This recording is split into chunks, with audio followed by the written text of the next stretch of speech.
Okay, so today we are going to talk about how to transform your pain into hope.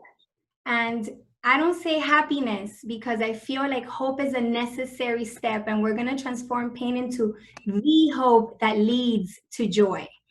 So I wanted to talk a little bit about this picture. I, if you follow me or you know me, you understand that I am a devout woman of faith, and I feel like that's been the thing that has kept me afloat during my entire life, among other things that I'm going to share with you today. But I want you to know that if there's something that I take pride in, is that although I believe in God, I am very, very, very respectful of, oh my gosh, you can see my screen, right? So you see that I'm doing all these things. Ay, qué pena. Okay.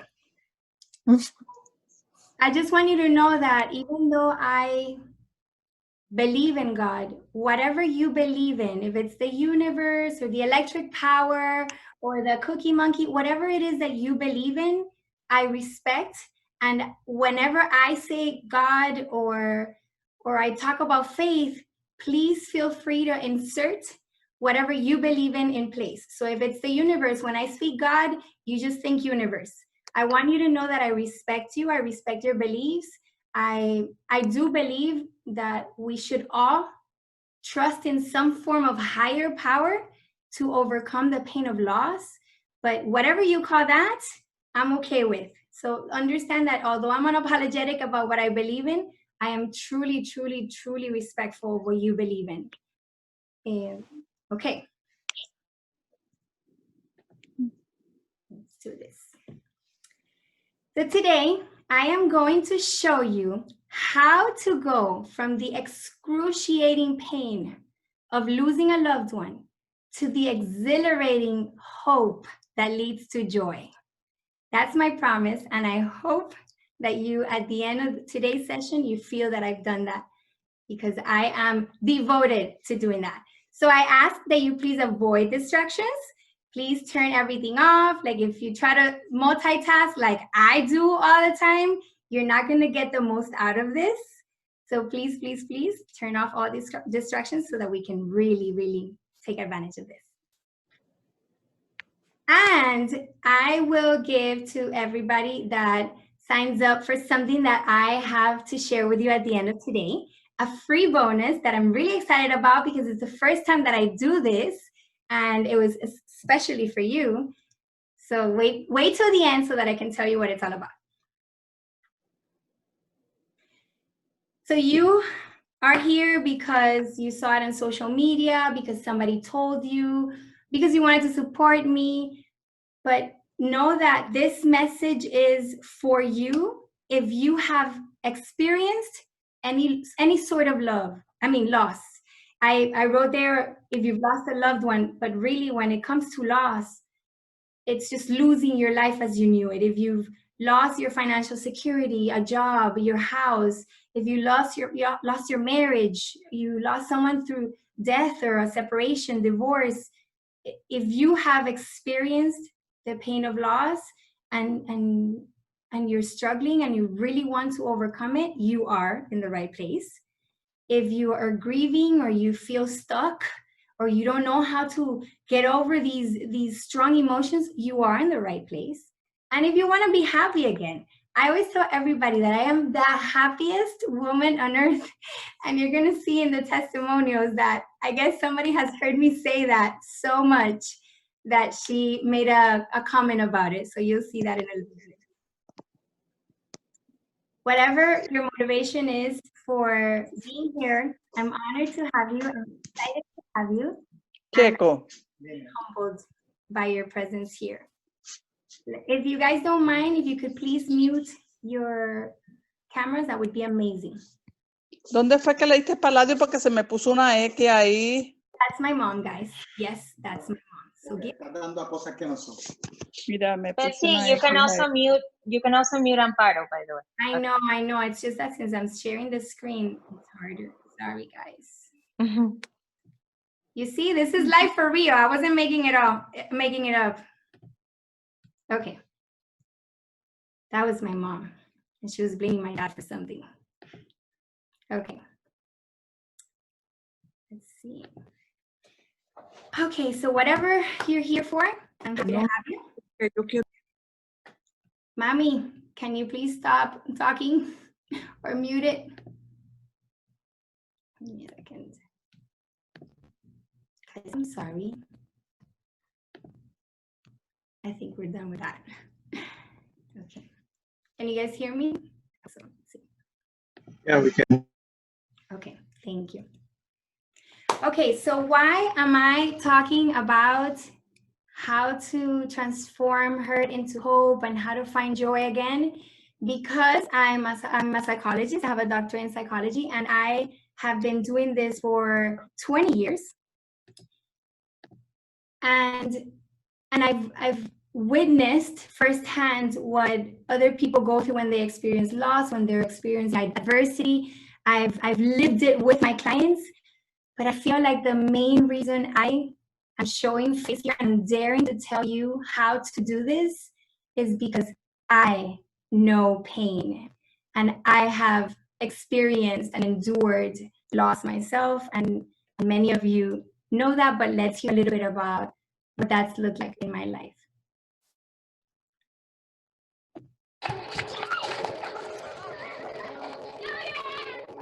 My house was seriously a fairy tale. We're about to start construction in the backyard, and we wanted to enjoy the pool one last time with our family and friends. And at some point, my friend asks me, Sophie. And when I looked down, I saw her red polka dot mini bathing suit.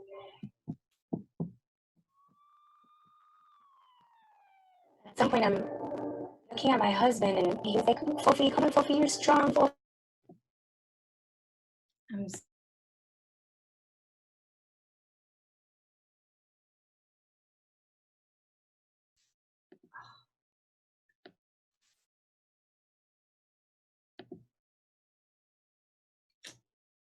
Sorry, guys. Although I feel like I was saved by the bell because that thing is hard to watch. At some point, my friend asks me, where's Sophie? And when I looked down, I saw her red polka dot mini bathing suit.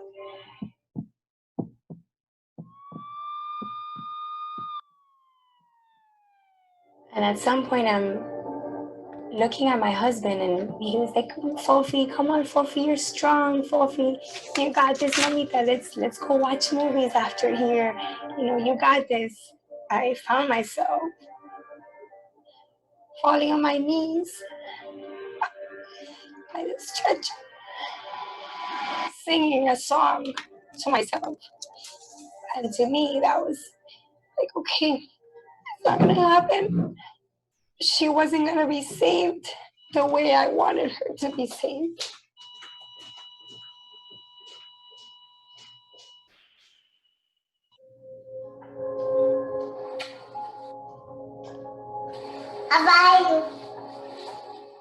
Are we ever gonna be happy again?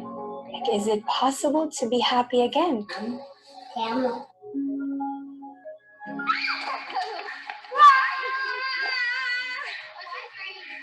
The priest said those that were happy again chose to honor their children or their lost one through service, through love, acts of kindness, and gratitude. And I want to honor my daughter. So everything that I do is to honor her. I learned through that experience that just because I went through this, it would make people feel more understood. And they would feel hopeful, because if you went through this and you can smile and you can experience joy, then I can too.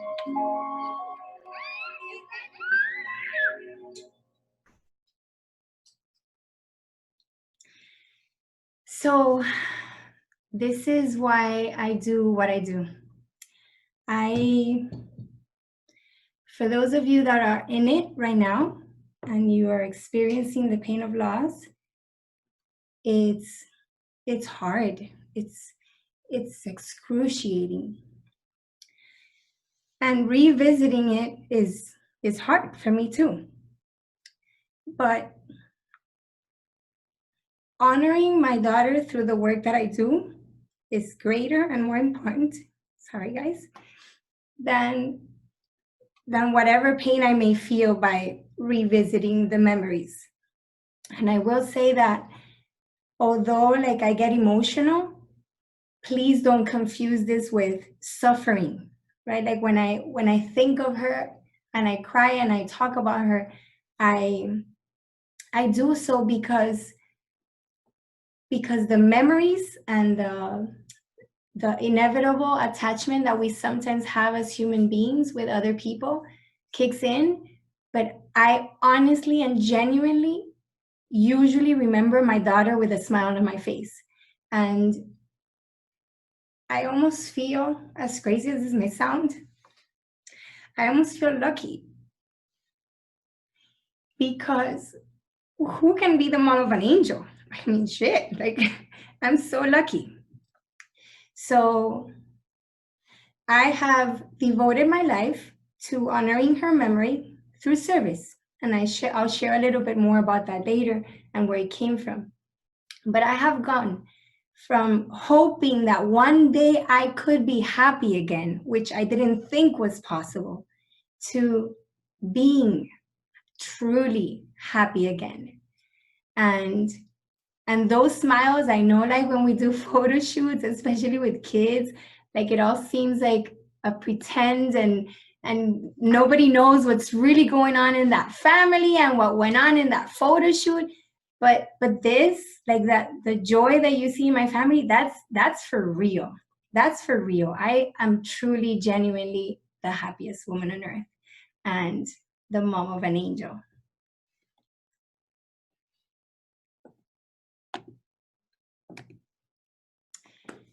So can you imagine what it will feel like for you if you could remember whatever adversity you're going through right now and smile instead of feel pain? And that's what I hope to give you today. So how are we going to transform the pain of loss into the hope that leads to happiness? Here it is. I will start by telling you that no matter what loss you've gone through, you do not have to suffer, ever. Instead, you can use your pain as the path to healing, growth, and joy. And I'll show you how to do that today. So the first step is embracing pain and seeing pain as a fertilizer. And what are fertilizers made of? Please unmute yourself and tell me. Tell me what fertilizers. It's made of poop, caca, right? Like fertilizers are made of poop. But what do fertilizers do? They nourish us. They create fruits and plants. They make them stronger. So pain is the fertilizer of our lives. And I'll show you how it works. When you put a fertilizer in the plants, like the plants grow and they become bigger and more beautiful and they give fruits. So when you think of pain and you change the perspective of pain and you think of it as a fertilizer that allows you to thrive, it's a stepping stone to growth. It's only through pain that we can accomplish our greatest successes and that we can become the best version of ourselves that we were created to be. It's only through pain. It's only because metiste la pata and you made a mistake that you're able to learn that not to do that anymore. It's because you've gone through pain that you're strengthened and you realize how resilient you are. It's because you go through pain that you humble yourself and you go on your knees and you let other people help you and you shred your self-righteousness So it's because of pain that we grow. So if we view pain as a fertilizer instead of that excruciating feeling that doesn't let us live and that is holding us back, then pain becomes your best friend. And I teach you how to do that. I can't do that right now, but I teach you in the programs that I have how to fertilize your pain, how to embrace it, and how to avoid suffering now. Like even if your loss just happened this morning, I teach you how to end suffering now and only allow yourself to embrace the fertilizing pain. And you may ask, like, but what's the difference? It's the same thing, Betsy. Suffering, pain, same thing. But it isn't. Pain is inevitable. There's a quote that says by Haruki Murakami. This quote, I feel like it describes the work that I do. Pain is inevitable. We all go through pain. Even if it's because you were disappointed or you didn't get what you wanted when you wanted it, like it doesn't even have to be through loss. We all go through pain. Pain is inevitable, but suffering is optional. And suffering is pain without hope.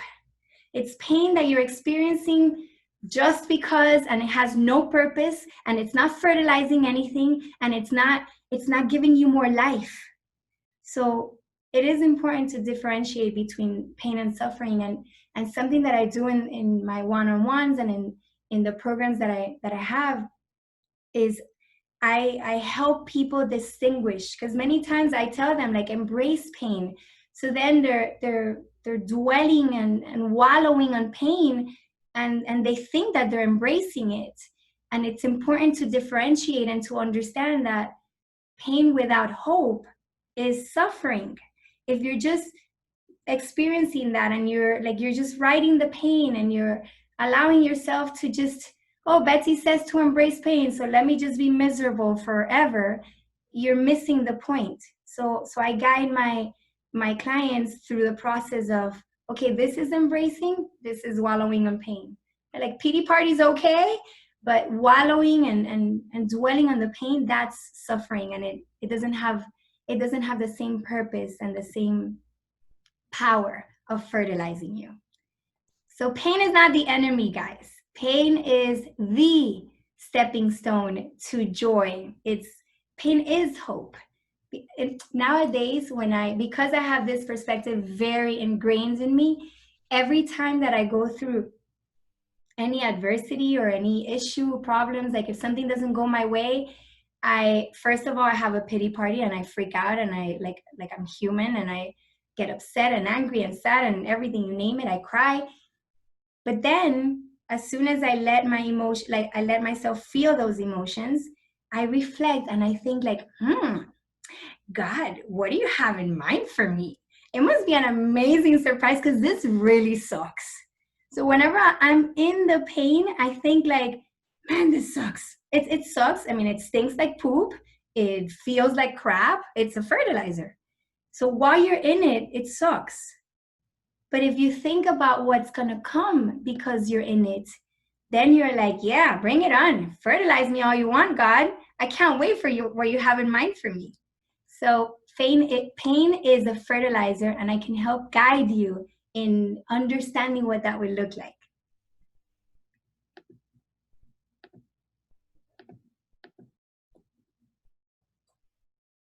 The second step is radical acceptance. So in the 5 stages of grief, acceptance is like the ultimate goal. It's the last stage, and it's where everybody wants to get to. For me, it's the first one, because I will tell you that I am not a fan of the 5 stages of grief, because I believe more in the 5 stages of overcoming grief. So I mean, if I'm in grief, I know what that looks like. I don't need to read about it. I know what it feels like because I'm going through it. I'd rather invest my time and energy on the 5 stages of overcoming grief. And that's what I'm all about. Right? Like I want to help people, and I want to bring hope by showing them not the 5 stages of grief, but the 5 stages of overcoming it.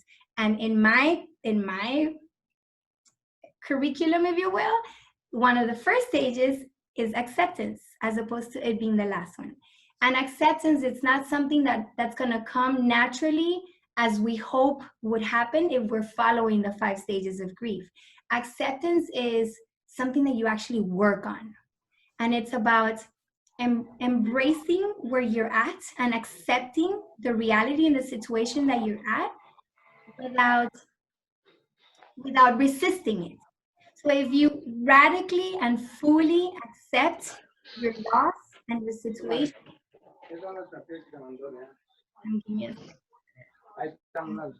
Oh, well, you keep them because I usually give you the papers. okay, I have to stop the sharing to give them.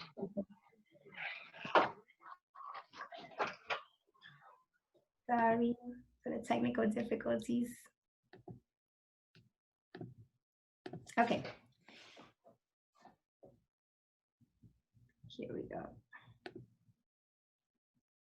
So radical acceptance is when something new happens, initially, like our first reaction is like, no, that can't be. No, that can be. And that's called denial in the grief stages.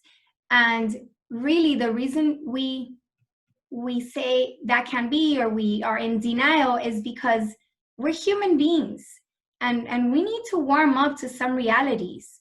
So our psyche, our perfect minds and bodies are trained to deny something that's too hard to accept in the moment, to give the mind and the spirit some time to get used to the idea and be able to then accept it. So experiencing that sense of denial at the beginning is necessary, and it's our minds being very smart. But understand that when you are resisting a reality, a loss, a situation, a divorce, when you're resisting the truth that you're living, you are investing a lot of your effort, energy, dedication, emotions to resisting that. And that's not going to change by you resisting it.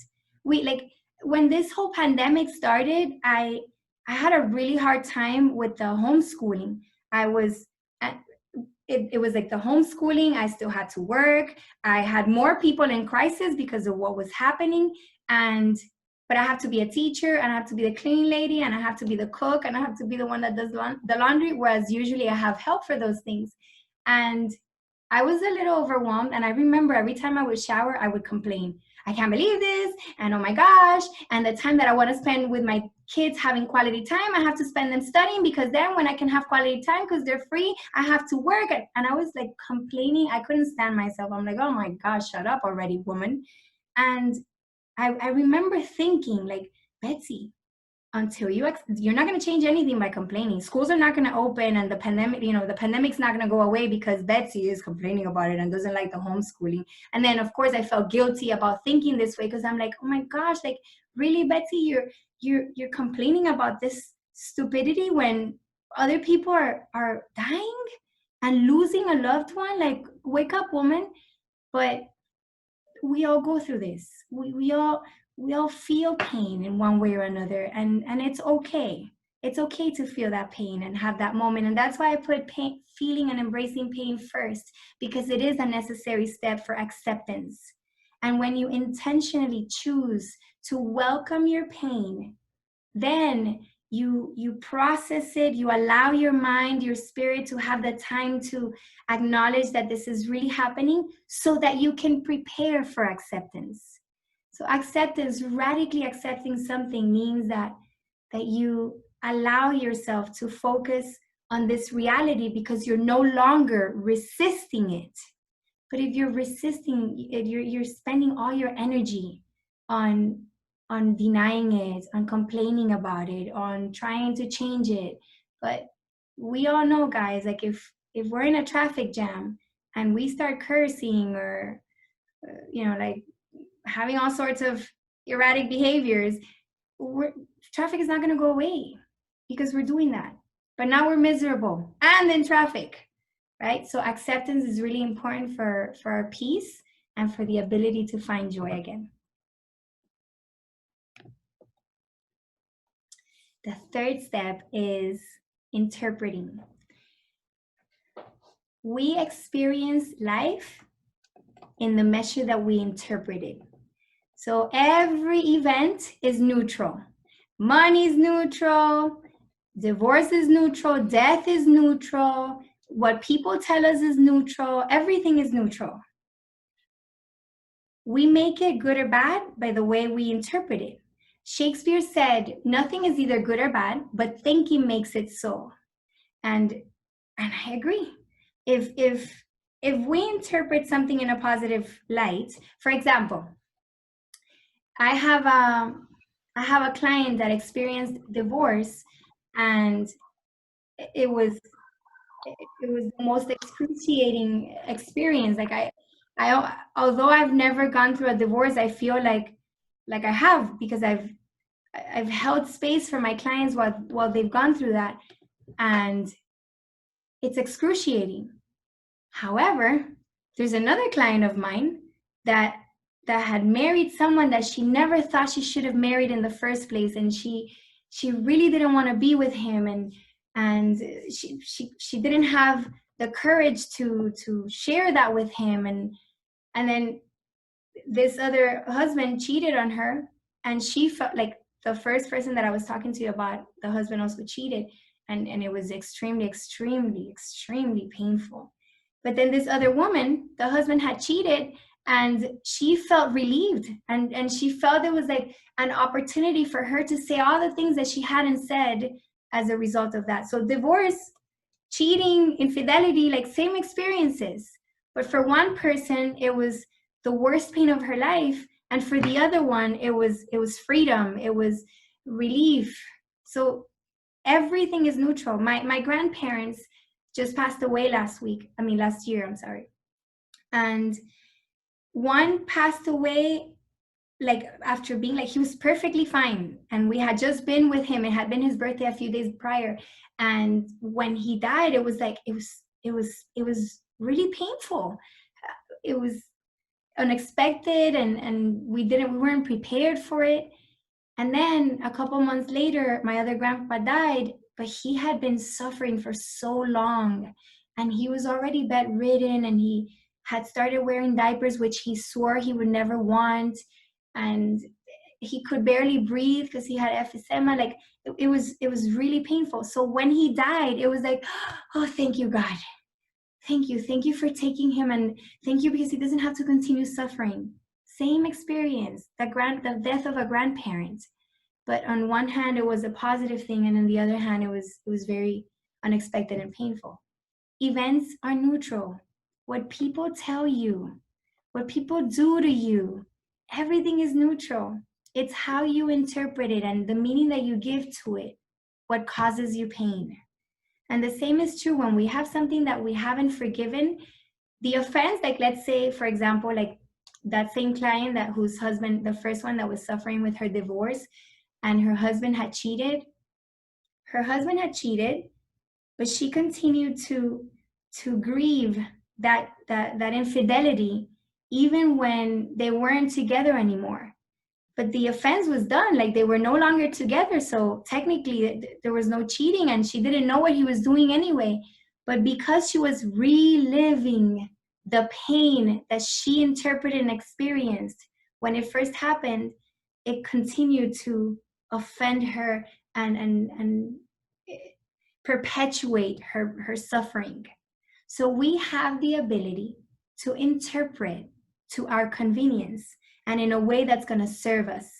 If we interpret life in a way that is going to be interpreted as excruciating pain and anguish, and my life is over, and I just want to die, and life is never going to be again like the same, and I'm never going to be happy again. If that's what we interpret from what we're going through, then of course we're going to feel pain. Our subconscious minds believe whatever we tell it. So if we tell it, life sucks, I'm doomed, it's over for me, then that's how you're going to feel. Because your subconscious mind gives instructions to your entire body and mind as to what emotions to create. So we have the power And I have the gift of showing you how to reframe and transform the things that you may have interpreted as the worst pain of your life to the greatest gift of life. Interpretation is really important in your healing. The fourth step is finding and choosing the right crew. If you have people around you that are always super negative and they're always dwelling on that pain and suffering, or are super anxious, when like for those of you that have like worry worms as parents, you probably know that affects you and that you become a worry worm yourself, even though you swore you're never going to be like your mom. It's because we become what we're surrounded by. So if you're constantly being surrounded by people that are negative and sad and always in suffering and have no intention or don't feel empowered enough to at least seek help to find out how to embrace pain, how to radically accept their situation, how to interpret to their advantage, then the odds of you overcoming that loss are low. You must surround yourself by people that are going to make you better. That was really weird. I didn't do that, but that's cool. Surround yourself by the right people. That must have been the Holy Spirit. And something really important, choose and train them well. So we tend to think like, oh my gosh, but it's common sense, and this person should know how to treat me and what to say, and this person should know that I needed her today and that I wanted her to text me or call me. It's not mind reading day. You have no idea how many people reach out to me asking me to teach them and show them how to be there for someone that has experienced loss. We don't know how to do that. I've been through loss and I'm still at a loss. I still don't know what to tell someone that's gone through a tragedy. So it's important that you teach the people that love you, that are saying the wrong thing at the wrong moment, because you hear it all the time, like, oh, you've been divorced for 2 years. You should have been done, like, over it by now. Like, really? Like you don't really, like, mind you, people don't understand that divorce is not just losing a husband or a wife. It's losing your life as you knew it. You lose your family. You lose your dreams with your partner. You lose the ability to see your kids every day. You lose some holidays. You lose so much. But people don't get it, right? They're just thinking, oh, she hasn't gotten over the divorce. The divorce has many ramifications, and it's way more complicated than that. And the same is true when you lose someone through death, or you lose a leg, or you lose your health or your financial stability. Nobody can determine how long you're supposed to be grieving for. So if someone is telling you the wrong thing, then educate them, teach them. It's not mind reading day. You have the power to create your support network the way you need it. But for that, you have to do the work of choosing right and training them. And I want to share a little bit here about support groups. So when we're going through any form of grief, there's divorce support groups, there's widow support groups, parents that have lost a child, parents that have lost their parents, siblings, like there's like all sorts of bereavement groups. And I went to one once, and I swore I would never go again. And I will share with you why. I don't have anything against support groups. I just think it's important that you evaluate them and that you make sure that if you decide to be part of one, you understand what values they have and what they're trying, what their mission statement is, right? Like, and what their values are, what principles are they guiding their meetings by. And I'll explain why. When I went to this group, it was of parents that had lost their children. I don't know that it had even been a year since I had lost Fofi. And when I was there, I heard a lot of parents talk about their kids, right? And how it happens. And that's what it revolved around, right? Like, what happened to you, and what happened to you, and what happened to you. And I remember a few people that had lost their kid like 10 years prior, 7 years prior, and they would share yeah, it's been 7 years and I have never gone into my son's bedroom, or it's been 10 years and I still feel like the first day. And I remember thinking like, OMG, like if that's what awaits me, I take me now, Lord, like take me now. I don't want to live the next 10 years like that. Like I saw the suffering in these people and it took away hope. So if you go to a support group, just make sure that they're founded in the same principles that you stand for, and that have the outcome that you want to get. They have that outcome as a mission statement, as a purpose, and as a goal. So make sure they're aligned. I will share with you that I have, in the program that I have, I did some, like I offered some Q&As, weekly Q&As, and it turned out to be something so much stronger and powerful and beautiful than Q&A. In these meetings, there's also Zoom meetings, people would open up, they would share, they would cry, they would connect. Oh my gosh, the connections that happened there and like the little miracles that bring hope were amazing. And these people were instructed by me that it was forbidden to bring negativity, to put people down, to promote suffering. So I made sure that as I was coaching them through the process and I was guiding them, I taught them how to connect and support the people in our group. Because our group stands for using your pain and embracing your pain so that you can use it as a fertilizer, as a stepping stone to something bigger. Pain is not just something that we want to experience just because. Like we want to be intentional about how we experience pain. So choosing the people that you surround yourself with is extremely important for your healing, because we do become what we're surrounded by. Habits is the last and like the fifth stage of overcoming grief. And this is about here's the thing about habits. Habits are everything that we do automatically. And what's really cool about habits is that we don't have to think about them.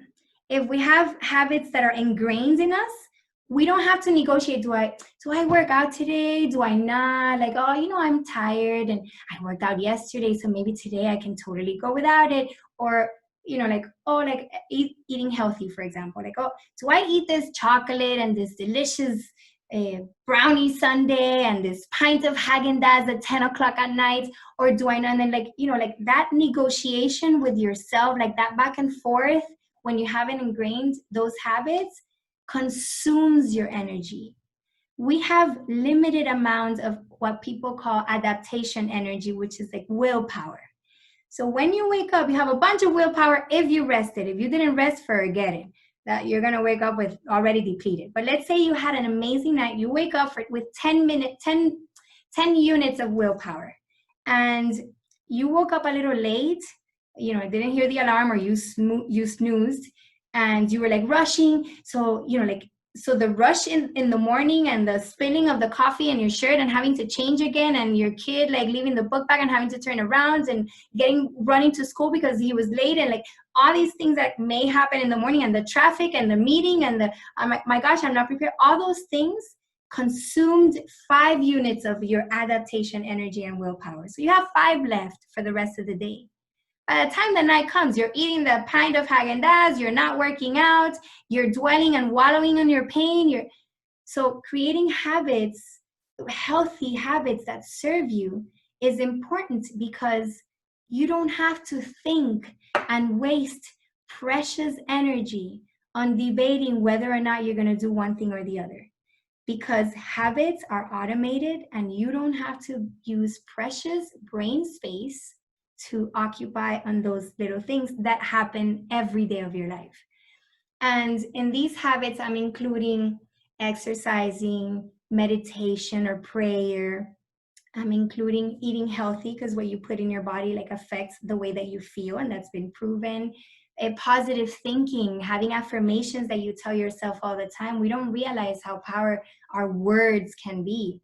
And so having healthy habits with regards to how we react to situations.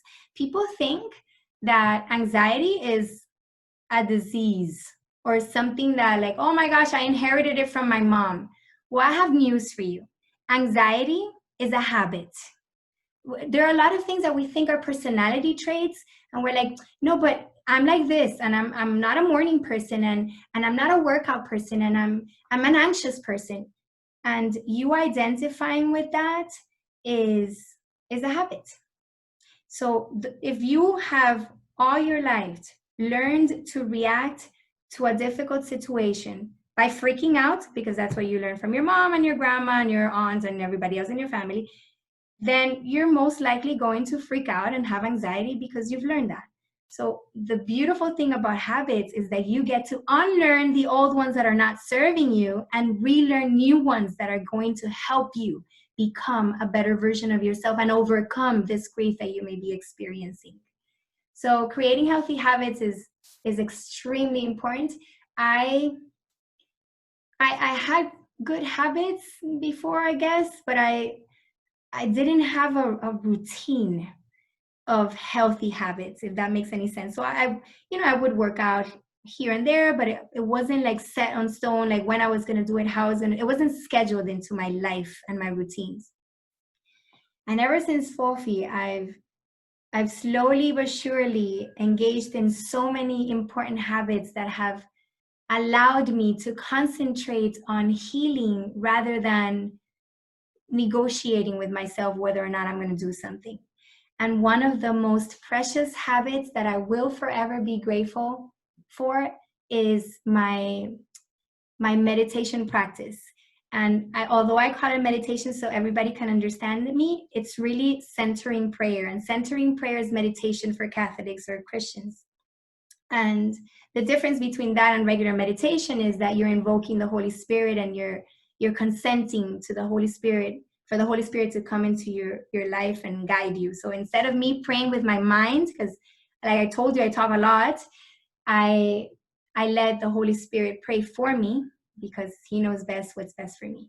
And that has allowed me to become a recovering control freak. You guys, my name is Betsy and I am a recovering control freak. I no longer need to be in control of everything because my practice of centering prayer has taught me to let go, to surrender, to accept, to radically accept. And what's beautiful is that I have created space for the downloads of the divine. So whenever I have any question, I don't lose peace over it because I know that by shutting up and letting the Holy Spirit, or if you practice meditation, the universe or your inner wisdom, letting it like come and download the answers to my questions and concerns. So I'm invincible, guys. And it really has a lot to do with these habits.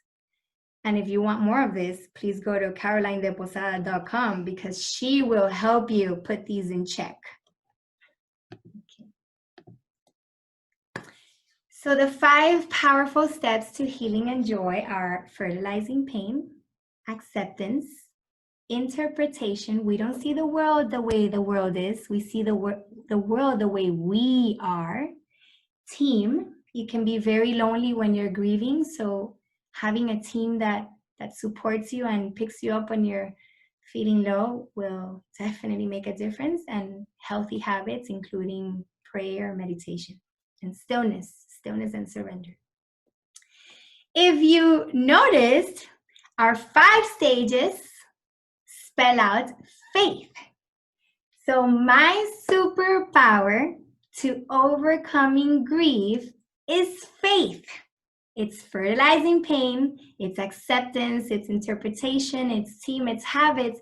But at the end of the day, if you don't have faith in whatever you believe in, you will not be able to overcome this. Because and when I say faith, it's not just faith in God, it's faith in yourself and the fact that God's given you the capacity to overcome what you're going through. Because if you're going through something in life, it's because you already have the ability to overcome it or to resolve it.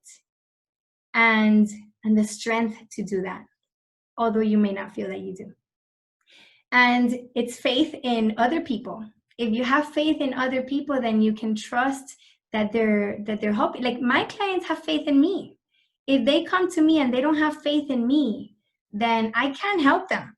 I can tell them everything, all the faith acronyms in the world, and I can teach them, and nothing will happen because they don't believe that what I'm telling them is really transformational. So faith is the glue.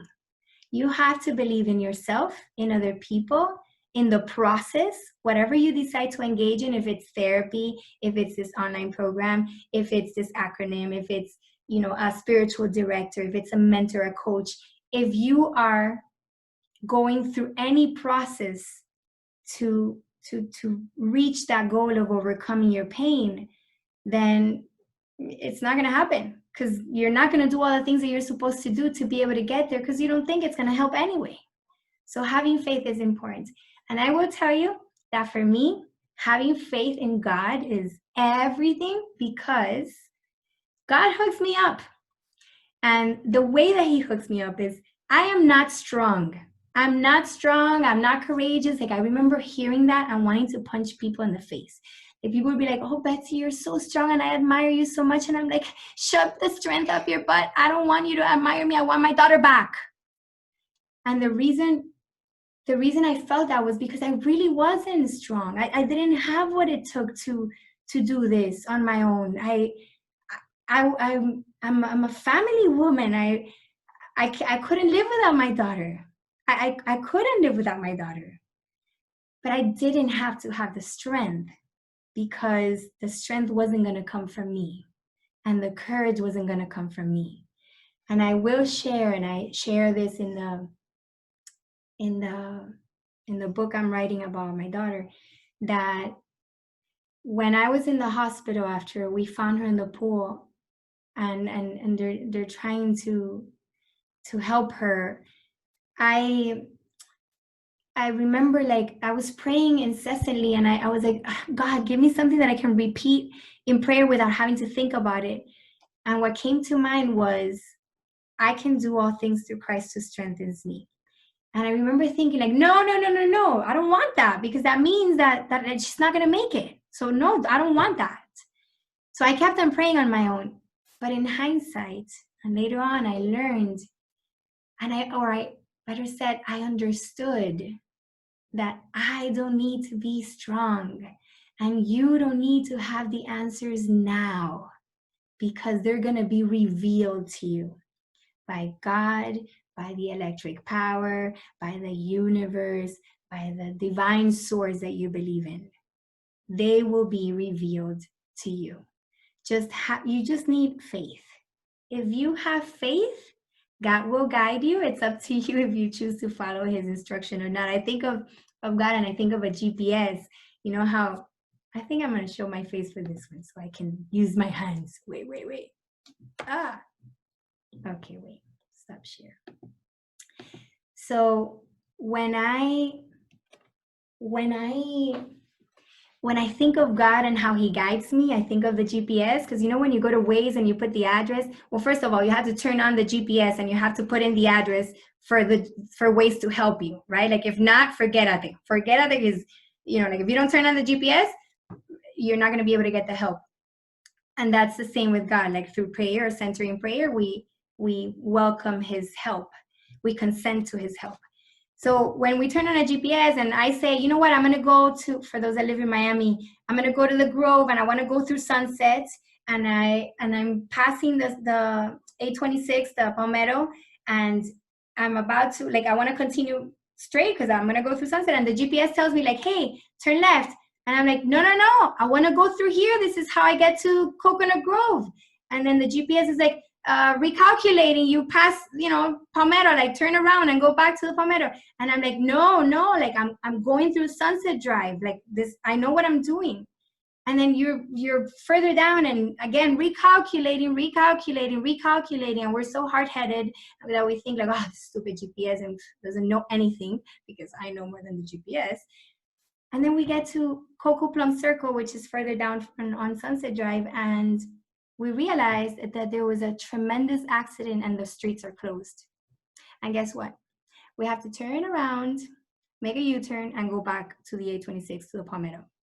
So when you are in connection with your divine source, you have the ability to download the information from the divine that's looking at it with bird's eye view from above, past, present, future, everywhere, like the GPS, and you get to trust. But if you want to do you, then it's going to take you a lot longer to heal your pain. So faith is the glue. Can you guys hear me? Because it says that the speaker is not okay. Let's go back here. Okay. So I will tell you a few stories about my clients. I am blessed to have amazing people that want to thrive, that want to become better versions of themselves, that work on this. And I feel like there are times that I really feel that I learn more from them than they think they're learning from me. And this person, I've used some fake name pseudonyms for certain people just to respect them. This person, Annie, was married for 20 years. She lost her son to a terminal illness. And I remember the day that she told me, Betsy, I just can't. I can't. This pain is too much for me. I can't, Betsy. I can't. The next day she called me and told me that her husband had been cheating all throughout her daughter's illness and was still with the woman. So this woman went from grieving her only son to now grieving her marriage and her sense of security and so many more things. And the work that she did in embracing pain, in accepting that this was really happening and choosing not to live in the past but stay in the present moment, and interpreting this as, you know what, he was going through his grieving and he was having a hard time with accepting that this was really happening. So then he was vulnerable and he said yes to another woman and he made a mistake and he made bad choices. So like she chose to, of course it wasn't overnight and it didn't happen as sweet and beautiful as I'm sharing it, but she chose to interpret that in that light. She surrounded herself by people that were going to support her the way she wanted to be supported, because she wanted to forgive him, and he was in a position that he really was very remorseful and ashamed and apologetic. And she engaged in healthy habits that allowed her to then focus all her energy on processing this and healing this. And just the other day, she texted me after, she was checking in about COVID, and she texted me that we're getting closer and depending on each other and getting closer to each other, and mainly God. So thank you, Angel, for being a great part of that. So this is just to show you how faith, the glue, was a big component of her healing. And then I have our dear friend, Luli, who is also my business coach, and I truly admire profoundly. And she wrote this. She guided me, speaking about our process, she guided me so much during my divorce and helped me understand that grief is not just about losing a loved one to death. It's the loss of your life as you know it. Whether it's losing your home or job, divorce, death, or big shifts in your life like this pandemic, we all experience a version of grief. She helped me understand how to leverage my grief and turn that pain into growth and hope. I have applied the system she teaches, and I am a changed woman. It doesn't mean I no longer experience pain. I just don't suffer anymore. I have perspective, and I have the power to reframe and create a new definition of my experiences. And I will tell you that she is not just saying this. This woman is amazing, and how she has transformed her life. And I feel like I've witnessed step by step what she's gone through. And Luli, if you're here listening, I love and admire you, and you have no idea of how much you teach me through your modeling. So Right back at you. I love you. Okay, and then I wanted to share these other testimonials because they explain a little bit of what we discussed. So Flavia is a beautiful soul that recently lost her son, and she is part of my Her to Hope program. She says, I immediately connected with her. We had something in common, that we were both driven by a fearless faith and our passion to serve others. My son had passed away only a few weeks before I met Betsy, and I was devastated by the pain of my loss. Meeting Betsy was one of the gifts my son brought into life. What I want to tell you about this is that notice how this woman, beautiful, gorgeous, amazing woman, does not say we had something in common. We were both, like, this is something that I heard in that support group that I was mentioning. They said, we're part of a club we never chose to be a part of. Notice how she's not saying we had something in common. We had both lost our kids. She's saying we had something in common. We were both driven by fearless faith and our passion to serve. I am nobody compared to this woman. She was able to have that perspective from the beginning. She was already thinking about how she could help others and serve others and prevent kids from going through what her son went through, because it was very tragic and very unfair. And I wasn't there when this had first happened. I truly admire this woman. But what I want to share about this is interpretation and team, right? She surrounded herself by people that believe in what she believed in, not by people that were going to drag her into dwelling in suffering. And she interpreted, like, meeting me and being able to be part of this program and serve others as a blessing, a gift from her son. She's amazing. Isn't she amazing? She's amazing. She's amazing. So that's her. I wanted to share that part with you. And then Marilyn says, I wanted to join Betsy in Her to Hope to become the second happiest woman on earth. In the world, she said. But I told you guys, I am the happiest woman on earth. So you guys are welcome to be numbers 2 along with Marilyn. I will help you do that, but I am the happiest woman on earth, okay? And something that impacted her was learning about radical acceptance. It is what it is. After losing my mom and my mother-in-law in a period of 6 months, I spent too much time and too much energy dwelling on things that were not going to change by me complaining. I became more proactive with my life and transformed what I could myself. It all started with acceptance. So again, she implemented the second step of our stages to overcome grief, and it was amazing. She is amazing too. I attract a lot of amazing people, I have to say. So what would your day look like if you were no longer in pain? If you could embrace pain, if you could accept your reality, if you could interpret to your favor, if you could surround yourself by the right team, and if you could have really healthy habits and a lot of faith, what would your day look like? I'm no different than you.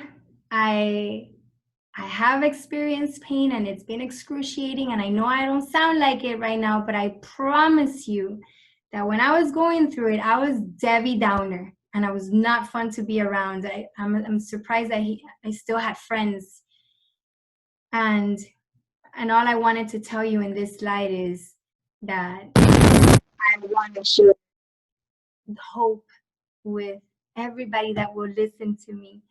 And everything that I've mentioned today, I learned, so you can learn it too. Like, don't think, oh, it's because Betsy was super diehard Catholic since she was little, or oh no, it's because Betsy was a psychologist that she was able to do this. Or no, I didn't know. I didn't learn this in school. In fact, I will tell you that when the first night after losing my daughter, when I came home from the hospital, I found I don't even know how this happened, but I found myself on the bathroom floor at my daughter's room, like rocking back and forth like a crazy deranged woman, and like thinking that I wanted to like just rip my head off, so that I could stop thinking, because the flashbacks and the thoughts and the images were excruciating.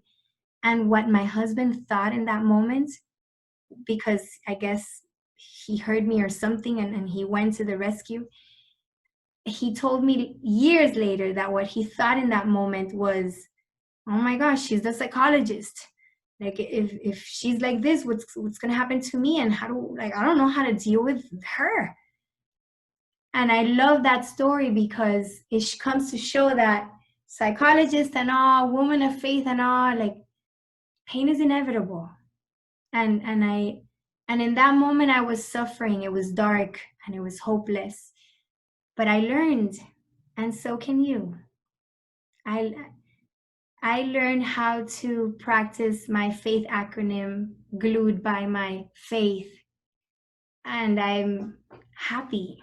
I'm not just at peace, and I'm not just not in pain anymore. I'm truly, truly happy. And I want that for you. I want that so badly for you.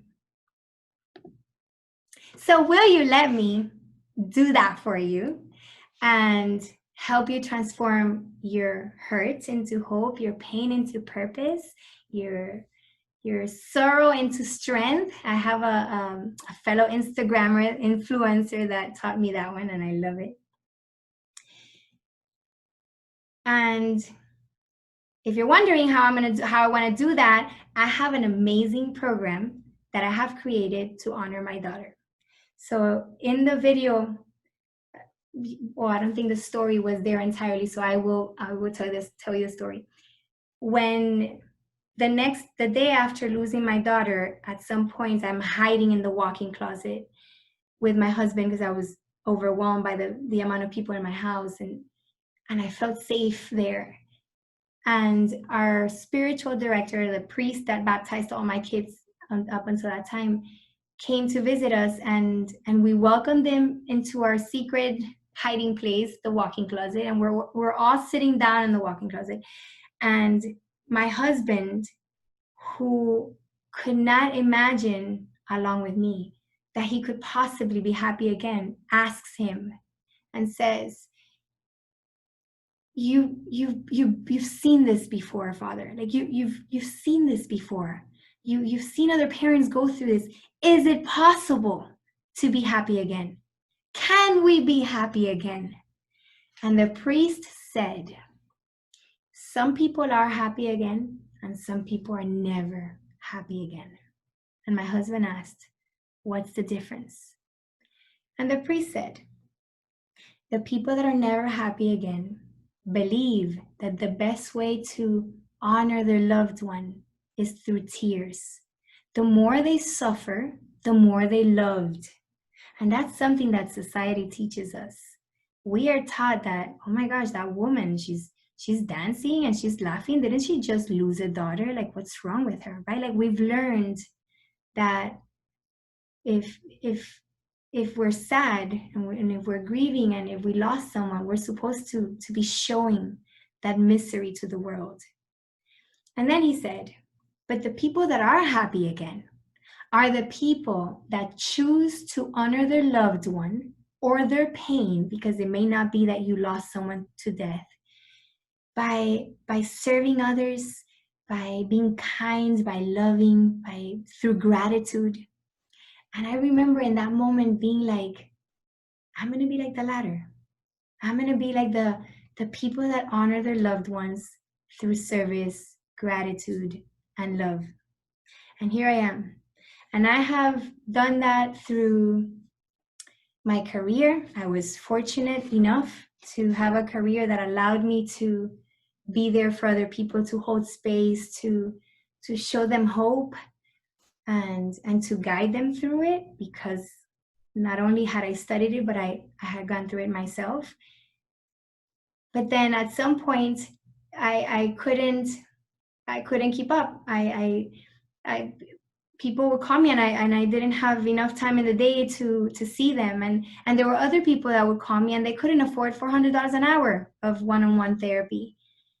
So, against my will, because a lot of things I do are out of obedience, I I created this program that allows you to do the work that I would do with my one-on-ones, but at the comfort of your home and at your own pace.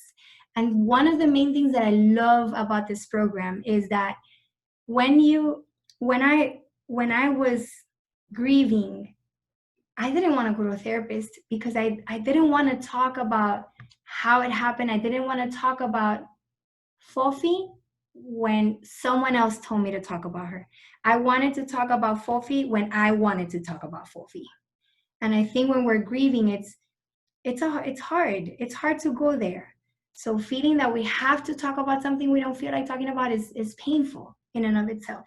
So I feel what's beautiful about this program is that because it's an online program with videos and hope sheets and a community, you have the opportunity to visit it when you're ready, when you want to, when you're needing some hope or words of wisdom. You can go to therapy at 3 o'clock in the morning when you can't sleep anymore.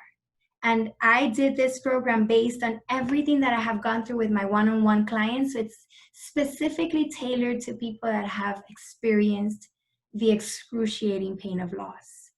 And so let me tell you about the program, right, while we're at it. So what it is there's 5 modules, and each module has like 3 or 4 lessons, which are in the form of video. I have captions in Spanish, and I am just finishing my audio in Spanish, so I'm excited about that. And so in this program, after you finish each lesson, you have the opportunity to fill out or work on an exercise, an activity that I call hope sheets. And these hope sheets are like the deep work of therapy.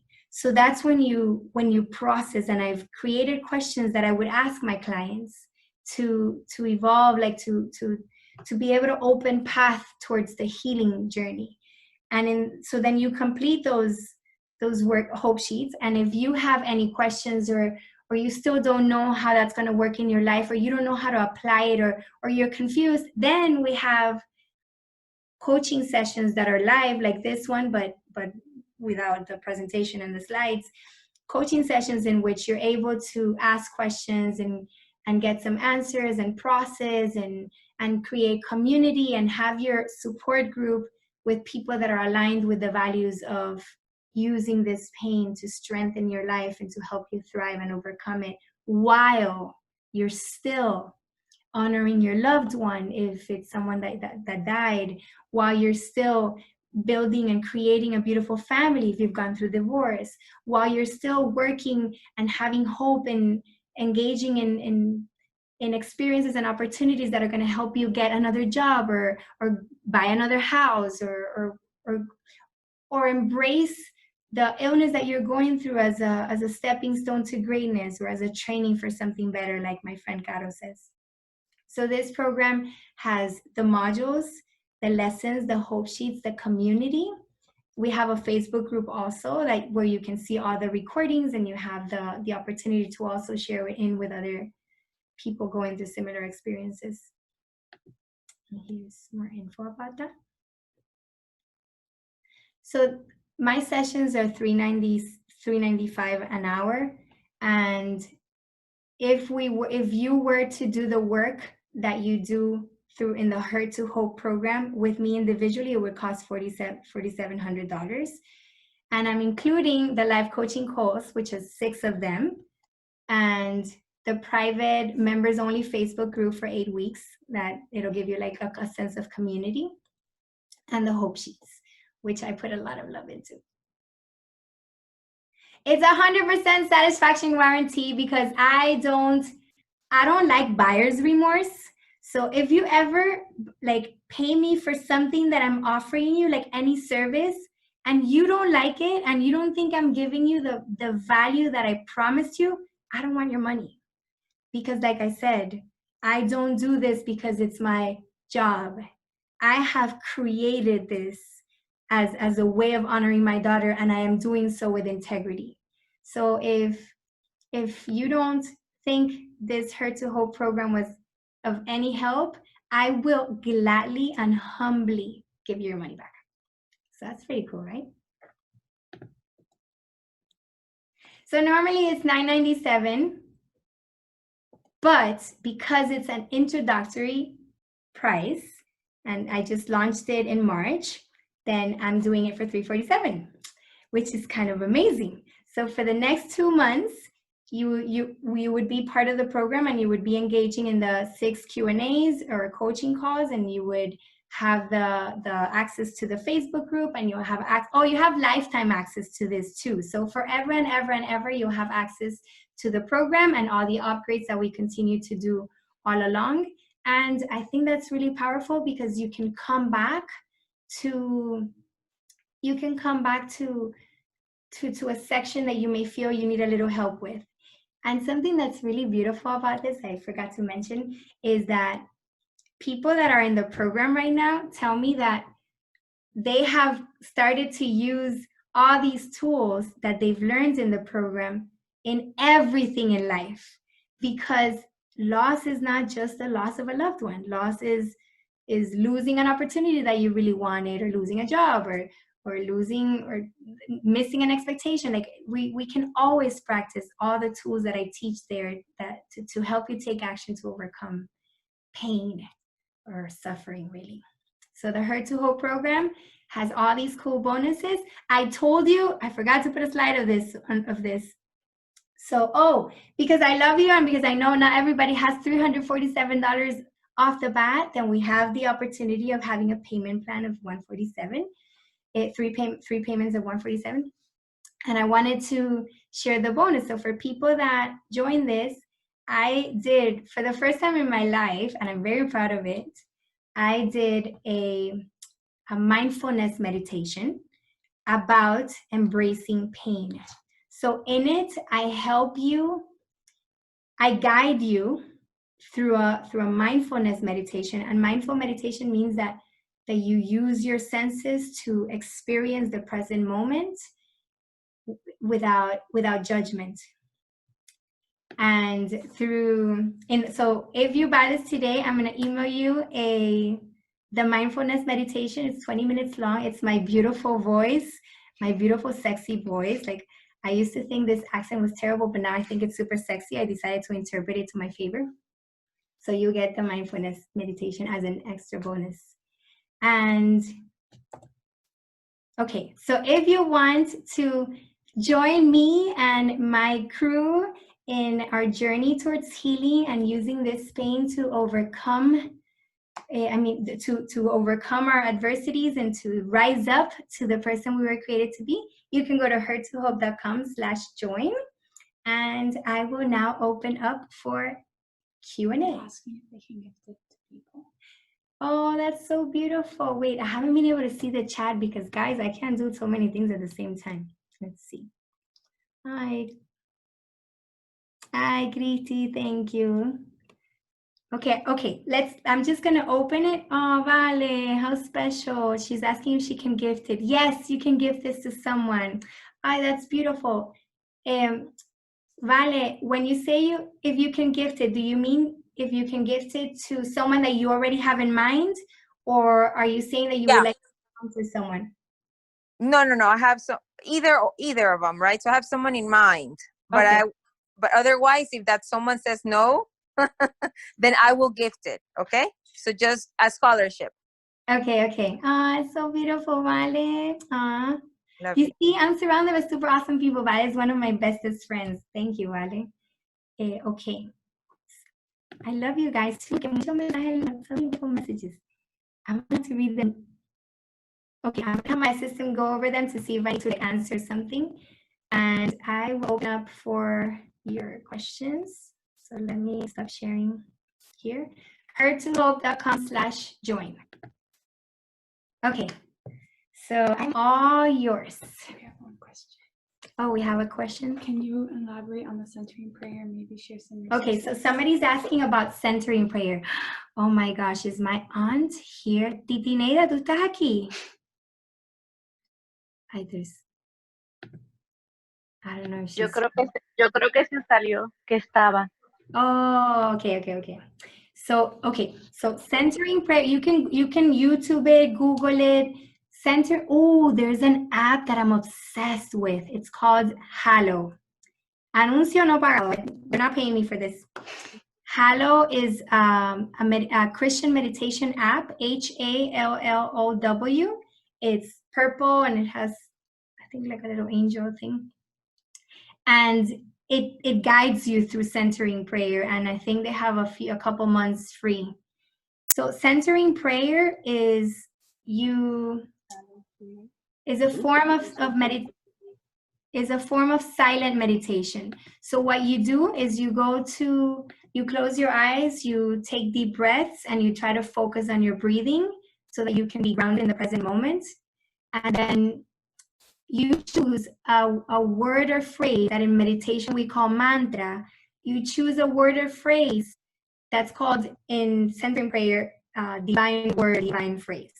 And what you do with that is that every time, like, you close your eyes and you try to let go of your thoughts. Like every time you have a thought, oh my gosh, I have to go to the supermarket, and you start thinking about something else and you catch yourself thinking, you let go of that thought. But if it's hard to let go of it, then you repeat your divine word or phrase. So for example, if it's, for me, I have a phrase and so when it's a word, it's Jesus. And when it's a phrase, it's I'm yours and everything I do is for you. So I'll start repeating, I'm yours and everything I do is for you, or Jesus, Jesus, Jesus, Jesus.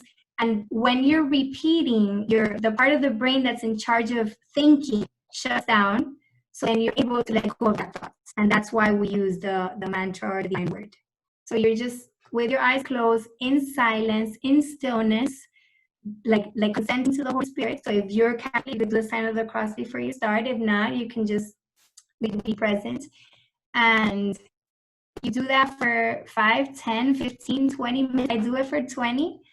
It was really hard to make that time at the beginning, but then when I understood the value and the power of it, now if I could do an hour, I would. But sometimes I really don't have the time to do it for that long. So I usually do 20 minutes in the morning, and it's recommended for you to do at least 15 minutes in the morning and in the afternoon, like between 12 and 5, if you will. And it will give you more energy. It's like a nap. It's like a superpower nap. You wake up like super full of energy and life, and you feel a little wiser. Maybe it's un cuento que yo me hago, like maybe that's my interpretation, but I swear that it's amazing. It's really powerful. But you can Google it, centering prayer or silent prayer or contemplative prayer. It has a bunch of names. And go to Hallow, the app. So hi guys, I really fast, can I say something? Yes. Okay, so it's not a question, it's more of like I guess a testimonial. But we are going through the Hurt to Hope program right now.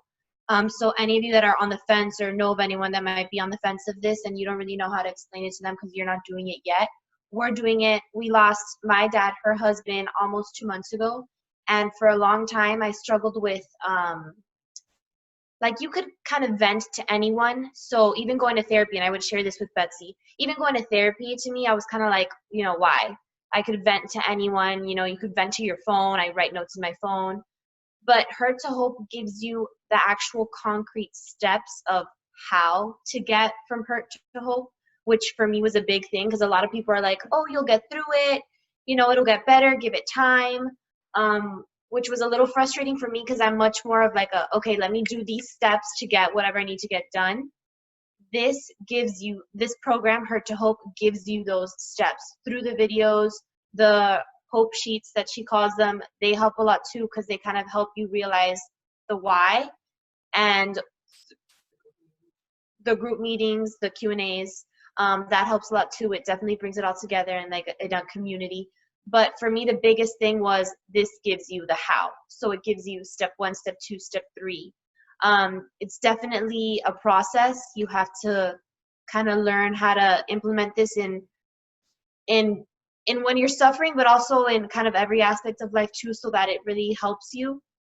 But so far, again, still a process. We're like 2 months since this happened. But I think having the hows helps a lot, because a lot of times you could feel like you're in a gray area of like, okay, I'm sad, I'm grieving, but by now I should be happy, or maybe I shouldn't be happy yet. This kind of lets you feel how you need to feel and let you gives you the steps of how to get from hurt to hope. So like she said, you'll still have the pain, but you're not going to be suffering. You know, you're not going to be suffering in vain. You know, it catapults you to kind of use this to leverage your pain for the greater good, to make your life better and other people's lives better, depending on how you use it. And you have more access to Betsy, who is probably the most amazing person I've ever met in my life. I meet a lot of people, at least I feel like I do. Betsy's hands down, like, top 2 people I've met in my life. and just so you guys know, she's ours. So we share her, but she's ours. Yeah. Thank you. Thank you. Is Maggie your number one person, like of your favorite, right? Yes.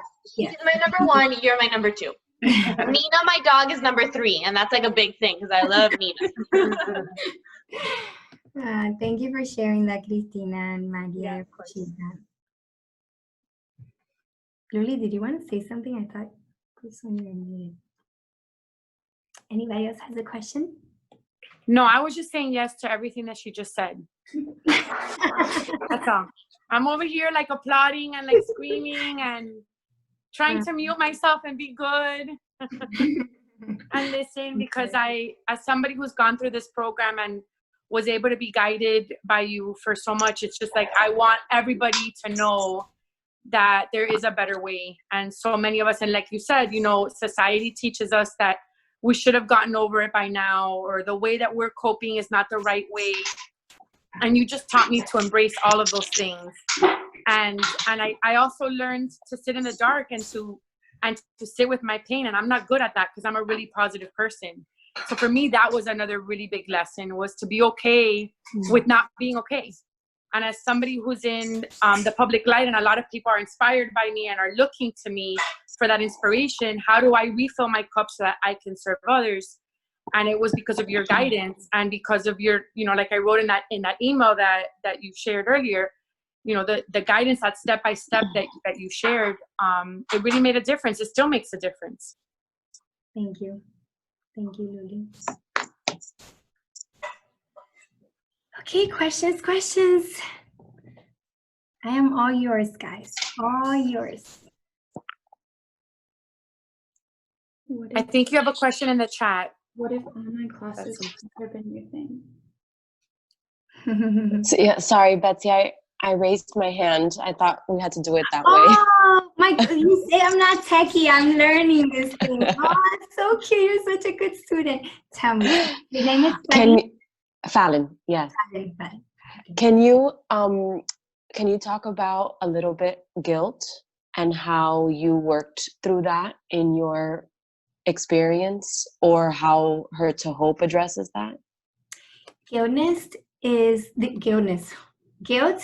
part of darkness, right? Like that darkness, that the suffering. Guilt, I keep saying that. Guilt is part of the darkness of suffering. And it's one of the emotions that you learn how to reinterpret. So when I was always criticized for being like a super hands-on psycho mom. And this happened to me, to the psycho mom that like put my daughter in survival classes when we moved to a house with a boy. And it took her to swimming lessons.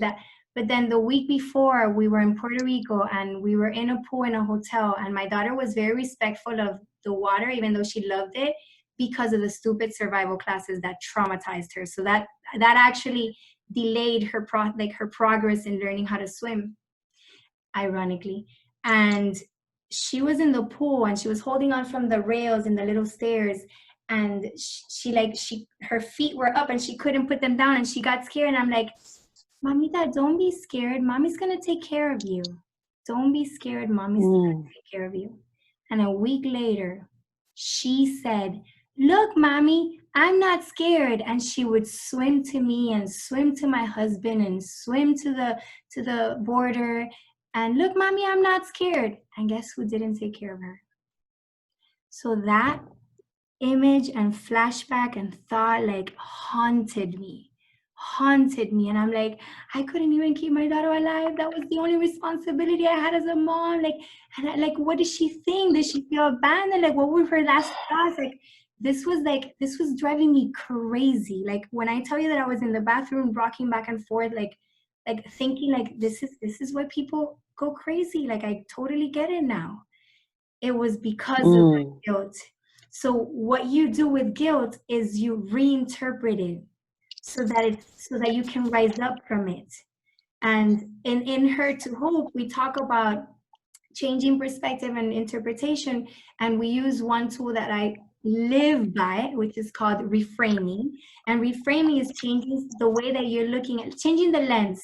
So if you're looking at that as, oh my gosh, like I totally did that and it's my fault and I'm guilty forever and I'm making that person suffer, and like when you realize that, I don't know if you're talking about guilt because of someone dying or is it because of divorce. Okay, when you think of when you learn different things, there's different things in Her to Hope. Like there's the darkness and the suffering that that you would reframe, but there's also the living in the present moment.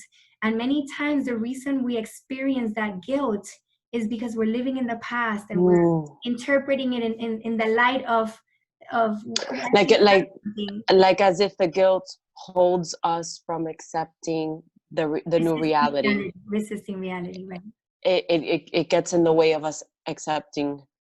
It's the way we hold ourselves back in a way from accepting the new reality. It really, guilt has to do with a lot of them because it's part of your resistance to accept reality. It's part of the interpretation, like I should have done more, I should have done this, I should have done that. Hindsight 2020. And it's also part of the choosing to suffer because it's easier. It's easier. I've been writing this book, a book on my story and what helped and whatnot for 2 years. I've been writing nonstop, and I have a coach and editor for 2 years.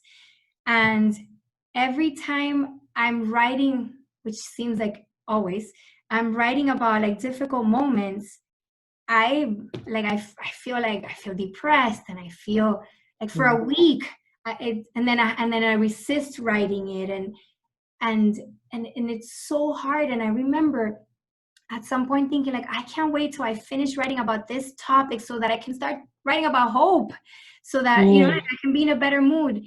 And I remember when I finished that chapter, I couldn't write about hope because I was so down in the dumps that like getting out of there required too much effort and energy. So deciding to continue to identify with that guilt is a way of surrendering to what you're feeling naturally rather than working on rising above it. And that's suffering, right? Like that's a fine line suffering. So reinterpreting it, accepting reality, and living in the present moment rather than trying to go back to why didn't I do this? Why didn't I do that? Like I could have done more. So it's and I think meditation or prayer, whatever you believe in, would be really powerful for that because it frees you. The way I see that process of meditating is because we're letting go of our thoughts. It's funny because I always say that with my clients, with my one-on-one clients, we work on changing your mindset and reprogramming your brain. And then once they've got that down packed, I'm like, okay, now forget about the brain and let's focus on the spiritual part, right? Like let's go deeper, because it is important to reprogram your mind, but it's even more important to let go of it when you've already reprogrammed it, because the mind is as limited as the people that own it, human beings. So if we only are based on our minds, then we're gonna hit a wall at some point. Whereas if we open space to be able to download the divine wisdom, the inner wisdom that we've already been given, then that's when we can forgive what was unforgivable. That's when we can heal. That's when we can let go of guilt and forgive ourselves even, right? Like, because I think guilt has a lot to do with self-forgiveness. But it's a process. I went through it. I remember one day my husband, I remember this like today, my husband telling me, it's always going to be our fault, because it was our responsibility to keep her alive. And I remember thinking, I'm not going back there, right? And it was a choice, right? Like, and I like to be on the same page with my husband. I was like, I'm not going there. You have to meet me where I'm at, because I'm not going back. But it's a process. Thank you. That was a really good question. Thank you. Thank you. That was brave too. Okay, so somebody asked, what if online classes are not your thing? This is not online classes. It's not an online course. This is a program that's accessible online at your convenience and at your pace. So if you've ever found yourself going through Instagram or Facebook or YouTube and watching or listening to videos or listening to audiobooks, then you are into this, because that's what you would do. You would just log in and look for the program that you can do. You can listen to it in the car. And then when you get home or that night, you can do the actual hope sheet to process. So really, like, if you've ever gone into Instagram or Facebook or YouTube and you watch other people's videos, it's the same thing. It's not a course, it's not a class. It's just listening to that, reflecting on them, and doing the exercises. To me, the exercises are the most important part, because that's when you do you, right? Like, listening to me, okay. That's when you, okay. That's when you do the work. That's when you do your work. That's your therapy. So you can come see me individually if you'd like. I just think you can get a lot more for a lot less. Any other questions? Yeah. Betsy, yo tengo una pregunta. ¿Dónde estás? Yari. Oh, ok, cuéntame. Es una pregunta clínica, so si quieres te la pregunto aparte o la hago frente a todos los demás. Okay, all right. So if there's a patient where the loss happened in a tragic accident and the patient was actually there, so they're presenting PTSD because of the accident, do you recommend that they have first psychotherapy for the PTSD and then join the program?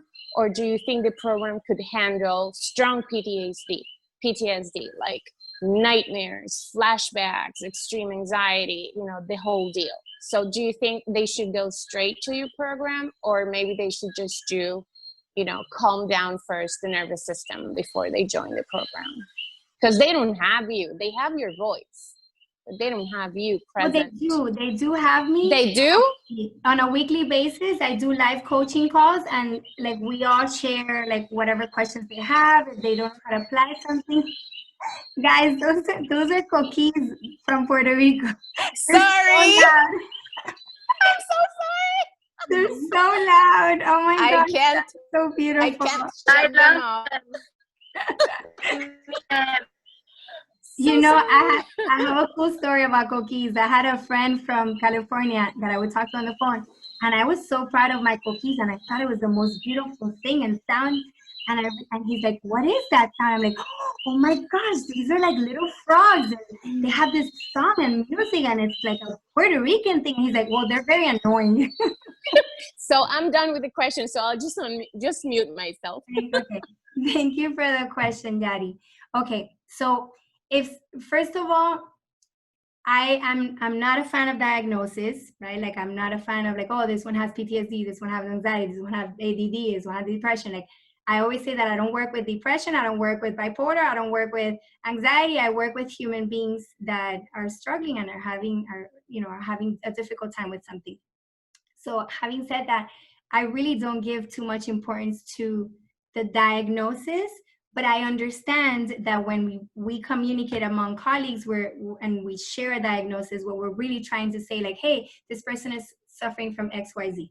And I will tell you that I had a lot of PTSD, if we're going to speak diagnosis, which I don't, because to me it makes sense it made sense to that this person has those flashbacks and nightmares because he went through a trauma.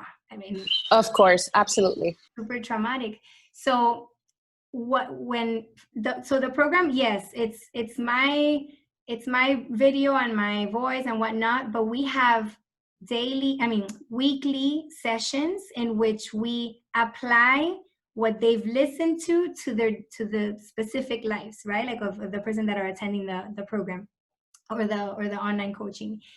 But the beautiful thing about this is that you can do it individually, and this could be your therapy, and the more you put into it, the more you'll get out of it, the more you attend to the online program, the live sessions, the more that you listen to this, the more effort and genuine vulnerability you put into those hope sheets, the more benefits you're going to get out of it. But you can also use it in conjunction with one-on-one therapy. Many of my clients, I tell them to also do this because I feel like if they could consume a lot of content for way cheaper, and then we can process it in one-on-one. So you could do it individually, it could be a standalone, or it can be something in company. I have a lot of therapists that I collaborate with, and they send me people to Her to Hope, but they still do the one-on-one as well. So either or. Okay, that's perfect. Okay, that works. Okay. I have another question. Cari? Verónica Mons. Verónica, ¿qué dice? I don't see it. ¿Cómo reinterpretar? Oh my goodness. Okay, so Verónica, that's in the program and you signed up for it. Verónica, do you understand English? Can I respond in English so that people can understand? I think she does. Yes. Okay, perfect. Oh, that's you. Oh, I've been seeing, I didn't realize. Okay, so Veronica is asking me, how did I reinterpret the loss of my daughter?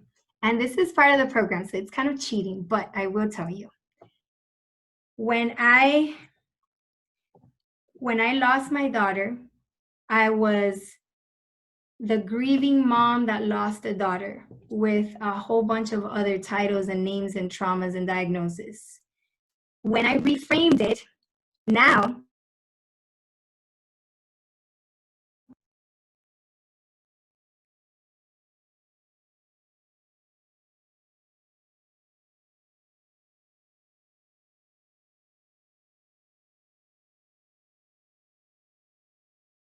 reframe of your leg or your health. So when, no problem. When it's, and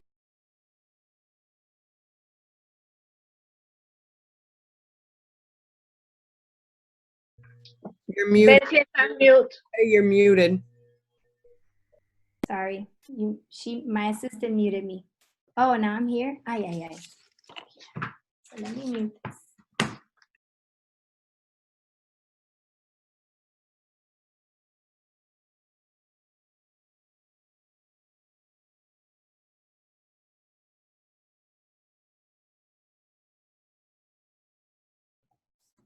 Okay, better? Yeah? People hear me? Okay. So when something is too hard and too painful to reframe, it doesn't happen overnight. You have to go through the process, and the hope sheets are gonna guide you through it. That is actually one, like there's like 3 or 4 hope sheets that prepare you to get to the point of reframing, reinterpreting the loss of my daughter. So the way I do it is, instead of being the grieving mom that lost a daughter and I carry a scarlet letter and everybody's looking at me like, oh my gosh, yes, that's the one whose daughter died, and everything that I felt back in the day, now I am the chosen mom of an angel, and I am VIP in heaven, and I get all the hookups in the world because my daughter is so freaking cute that when she goes to Jesus and like tells him like, hey, mommy wants this, Jesus is like, whatever you want, because you're so freaking cute. How could I say no to you? Right? So like I have all these stories that I've believed. I lie to myself all the time, and I love it, right? Like it's part of my reinterpreting. When I tell myself all those stories, I I promise you, like it gets to the point that if you're telling yourself these things because your subconscious mind believes whatever you tell it and doesn't question it and doesn't know how to differentiate what you truly believe from what's a fantasy, what's reality, from what's a movie, right? Like it's the subconscious mind just believes it. If I'm constantly telling myself I have hookups in heaven and I am the chosen one, the chosen mom of an angel, and I'm like, when I think of all those things, I feel so lucky. I really feel so lucky.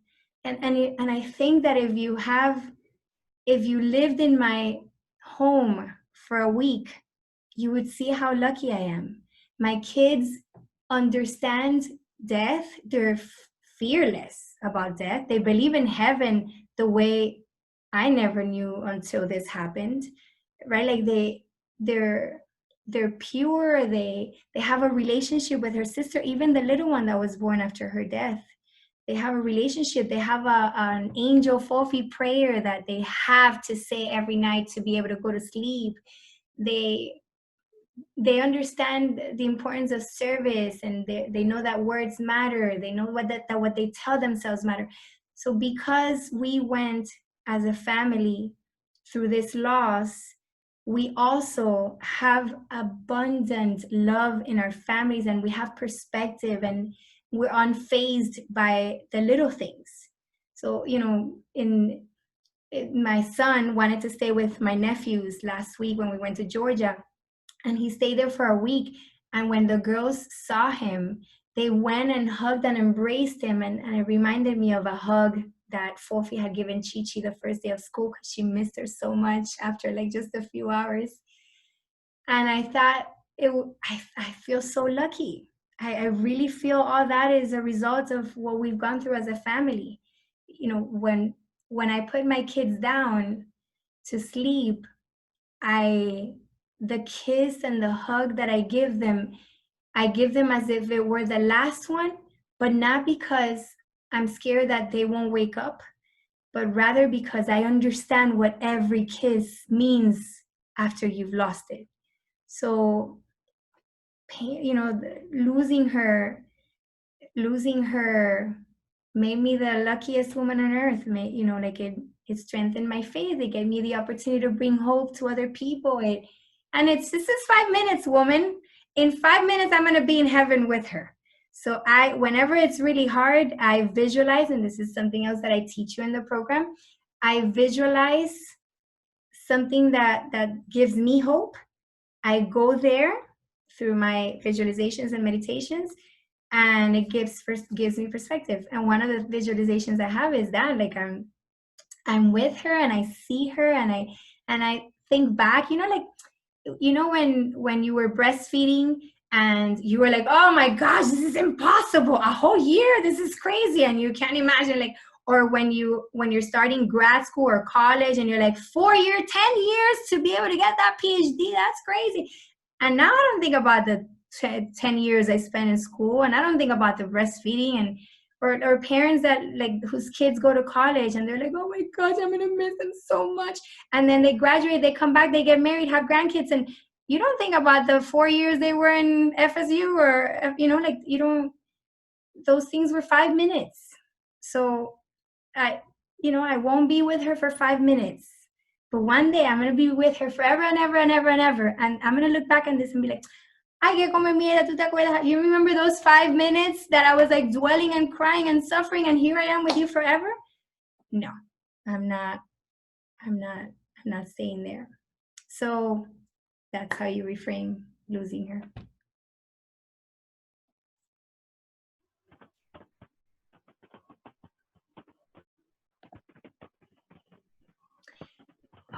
Okay, so somebody asked me privately, how can I talk to my kids about divorce? And this is a question that I've been asked a lot in the Her to Hope program.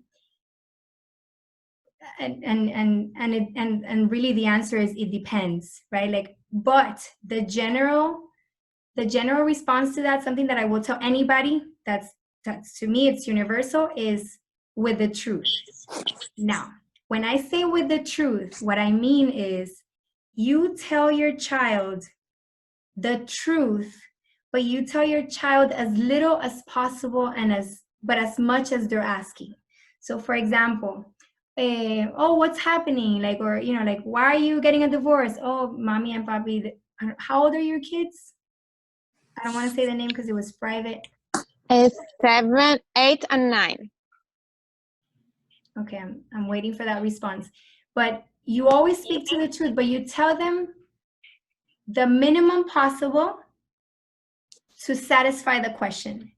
So now, okay, so you tell them the truth, but let's say that the reason for the divorce is 8 and 9. Okay, so you tell them the truth, like, oh, mommy and papi aren't getting along, and you know, we're gonna be, you know, you explain to them what that looks like, that, you know, you're gonna be separated, and you can even like compare to their relationship as siblings. Maybe like they fight and they don't get along, and then, you know, like you can tell, like you can explain how they don't want to be with the sibling when the sibling is being a pain in the butt, and they want, or they go to they want a timeout. So you can explain it as, you know, mommy and papi are taking a timeout, and you know, this is what it's going to look like. So you want to tell them as much as possible in terms of what they can expect from that, so that they feel empowered and they understand what's happening and they know that they can ask questions.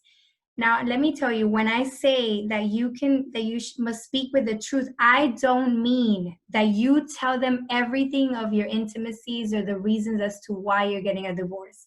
For example, if there's infidelity or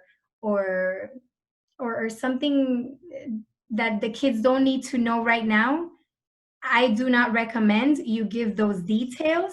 If I don't think they'll ask because of their ages, but if they were to ask, you always refer to the other parent. You know, like, oh, that's something you should ask your dad about, or, you know, like you don't, that's when it's something that your partner did that could taint his image in front of his kids, that's for him to say, right? Like, that's not something that you don't go ahead and, oh, Betsy said to be truthful. You don't tell them like your dad did this and he was with a woman.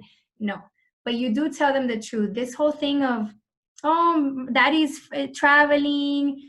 I mean, if it's final, right? Like, if not, then you have to wait until you process to see what's gonna happen. But if he's gonna leave the house, you know, research shows that it's not a divorce what causes pain or trauma in children. It's the way we handle it.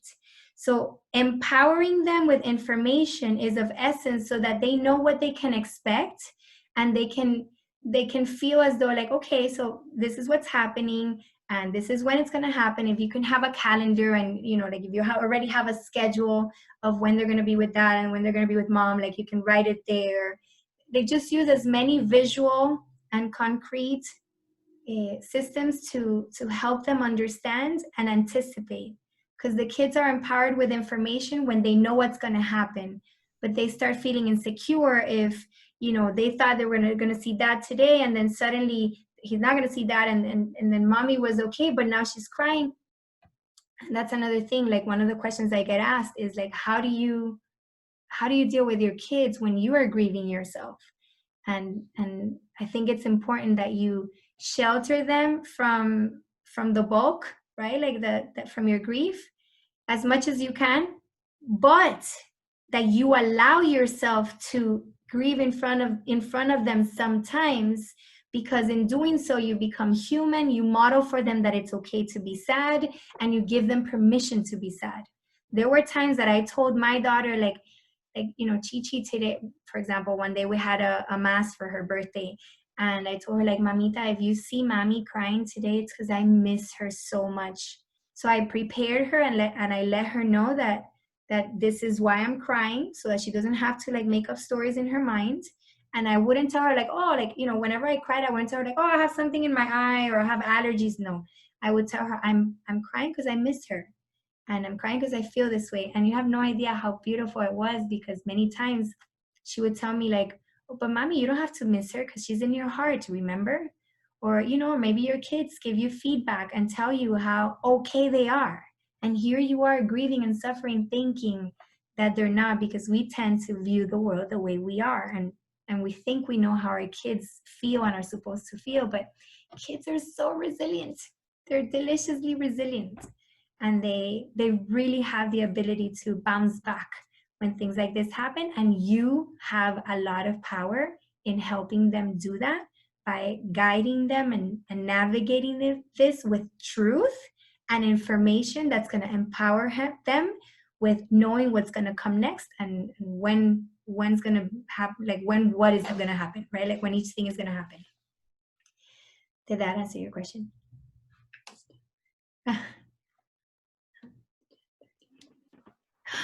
OMG, it's 10:30 at night, you guys, and you're still here? It's bedtime. Oh my goodness. Well, please, you're free to go in peace. Hurtohope.com/join if you want to share the love with somebody that you appreciate and that you really want to see heal, then you're welcome to do that whenever you want. We close registration in the first week of August, because this next session starts the second week of August. So you won't be able to sign up until 2 months from then if you pass on the opportunity now.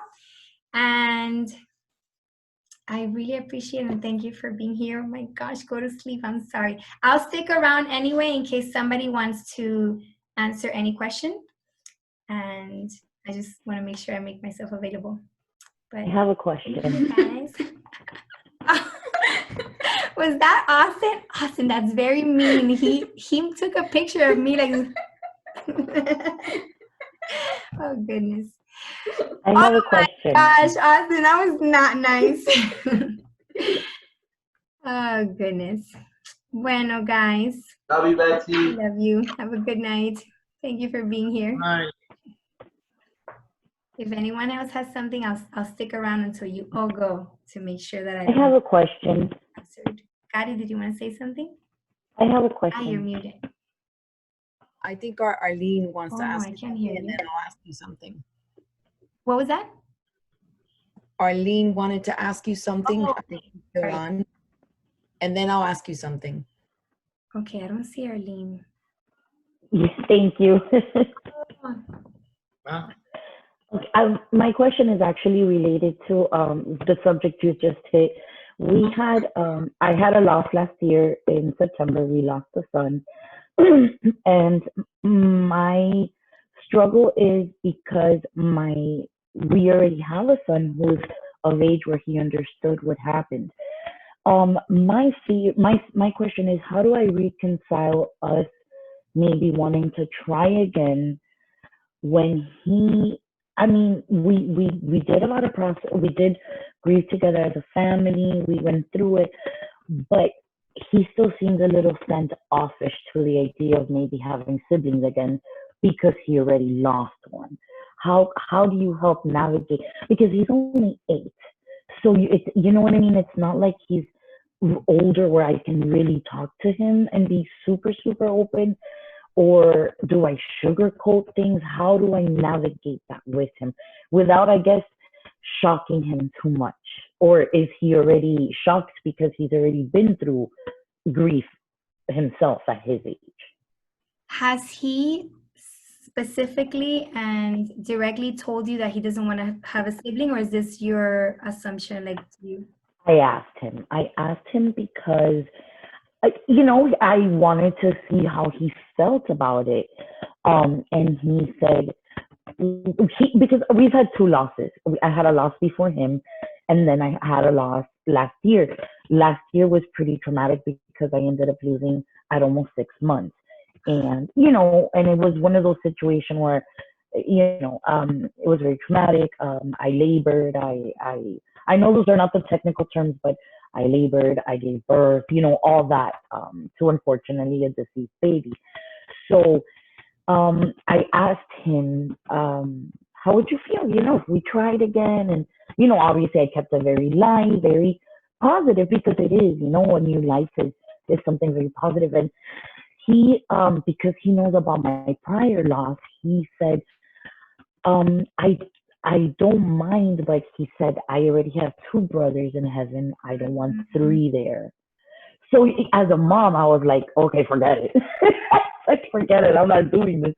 But as a but you see, woman, but Arlene, that's because of what you interpreted, what you heard. He said, I already have 2 in heaven, I don't want 3 there. What you heard is he is going, number one, you believed that this baby is going to go to heaven before you give birth, right? Like, number one, you believe that what he said is going to be true, and that's not a good start, because we attract what we believe, right? Like, we contribute to our destiny in absolutely. ways that we don't even know, right? Absolutely. No, yeah, and I believe that. So that's a stuck place where I'm at. You know what I mean? Because I don't want to carry that like with him and through him. I want him to be positive and have that and see that with the faith that we had and with, you know, with the belief we have in God, that we got through it as a family. Well, there's an opportunity here to use this as an opportunity to teach him, right? As a teaching moment, right, for him, where you can validate that. And I think the first step here would be to validate, like, I understand, Papi, like I can hear you, I can feel you. It must be really hard to, you know, to have lost 2 brothers, but you know what? We should never lose hope. We should never lose hope, and we should always believe that, you know, when we go through pain, we have the strength to carry on, and we have the possibility of getting it right the next time. So why don't we give it a shot? Like, let's try again, and we're gonna pray together, and we're gonna Mommy's gonna take care of herself, and we're gonna do everything. We're gonna do what's in our power to make this happen. And if it were to happen again, which I hope not, and I don't think it will happen, but if it were to happen again, you and I both know that we are strong to get through this, right? Like, so you can guide him. Like, let me tell you, and I just had a workshop with like a team workshop today with a dear friend who's amazing, and she was sharing that she had a very difficult childhood. You know, she had an abusive stepfather. She had addiction in her family. She went through a lot, and this woman is a ray of sunshine. And she was saying that her dad would reinterpret that for her, which we can do for our kids. And, you know, she would be like, you are so lucky because you're so strong, and you're becoming so strong so that when you're older, you're going to have gone through all these things, and then you're going to have the courage and the power to do this and that, and you can do that too, right? So she felt so lucky. She was like, yes, I'm strong, and my poor friends, they're not going through crap. They're not going to know how to deal with life. Like that would ingrain that in her. She felt super lucky. Fíjate que her parents were divorced, and she would feel so bad for people whose parents were in divorce. She'd be like, my poor guys, like they don't have 2 Christmases and 2 houses and she pitied them. Yeah. But I think that it's such a marvelous way of approaching it, because I am a daughter of divorce, but I learned the benefits of the joy it is to have 2 happy parents. So and going back to what we were saying about helping my son through that, I can understand why it's hard as parents for us to want to shelter them, but at the same time, I think definitely breaking the stigma of sheltering them from too much and kind of going through it with them gives them that, like you said, that strength. Because sometimes I get scared that am I exposing him too much, or am I, you know, like what I'm afraid of que si le estoy quitando su niñez, because I'm letting him see the reality of life. Things happen, you know, things get hard. We go through losses, we go through diseases. One of his cousins is a leukemia survivor, and we were very honest. He when he learned about cancer, he said, wait a second, that's what my cousin had, he could have died. And I was open and honest about it. But sometimes I wonder, le estoy quitando like those rose-colored glasses too fast? Well, and I also, and again, there's a fine line, right? Like, so if you feel that, like, tell them as little as possible, but enough to satisfy their need to know. So if you get, like, maybe you can prepare him about the possibility of getting pregnant, but you don't tell him that you're pregnant until you feel safer and more comfortable with it, right? Like, yeah. And there, I'm not saying that we should tell everything to our kids, because it is true that they're kids and it's not their responsibility to carry the weight. It's our responsibility. But it's more about sheltering them from the inevitable that I'm adamant about sharing. Got it.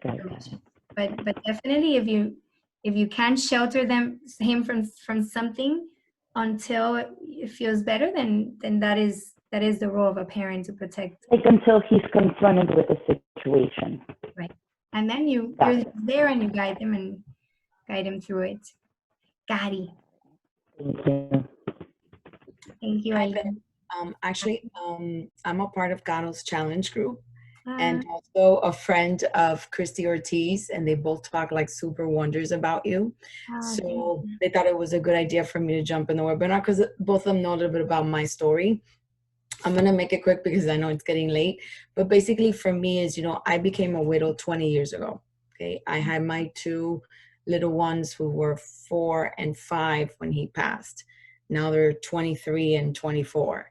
And, I had to go through a lot of counseling, and I went through a lot of the ups and downs. And, I'm a Christian. I baptized in 96, and I went through that whole up and down, even with God, my fights, my love and hate. But I know he's been very merciful, and he's definitely made me a really strong woman.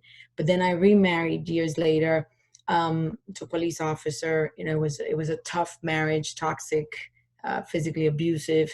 I divorced like 10 years ago from that marriage, and he passed away 2 years ago, and we have twin girls. So my twins were 12 when he passed. My girls are 14 now.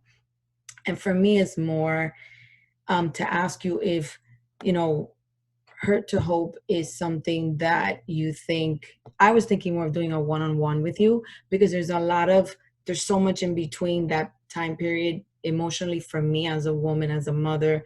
And I'm really that single mom, because there's no, both of all my children, I have 4, there is no dad present, and I've always been that mom to where I take on all that burden because I don't want them to suffer. So I smile and I just make sure, are they laughing? Are they good? Are they, do they have the things they need?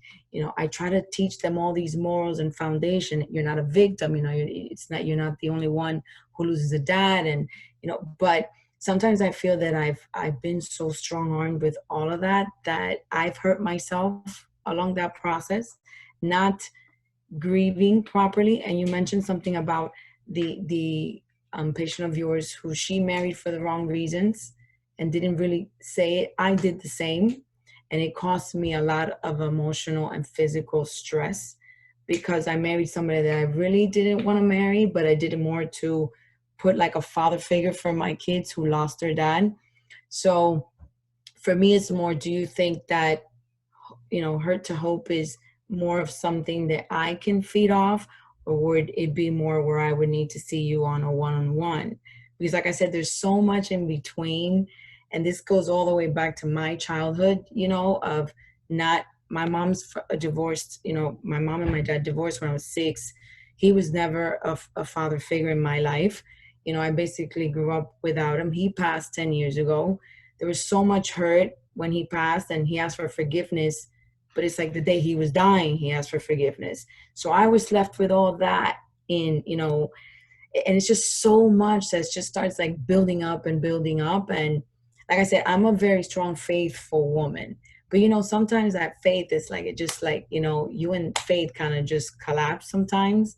And for me, I just feel like it gets overwhelming, like you try so much. And sometimes you say, okay, you know what?